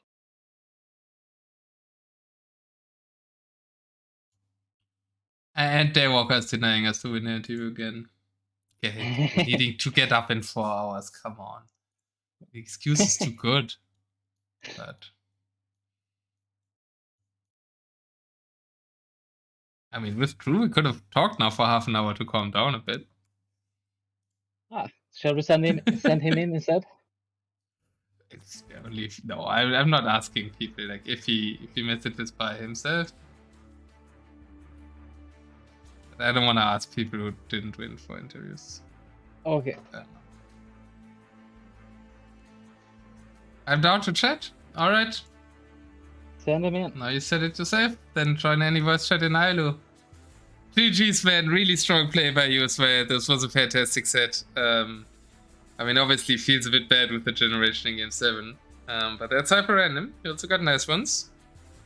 And yeah, almost made the Chinese work there. Was set on a thread. Yeah, that was close.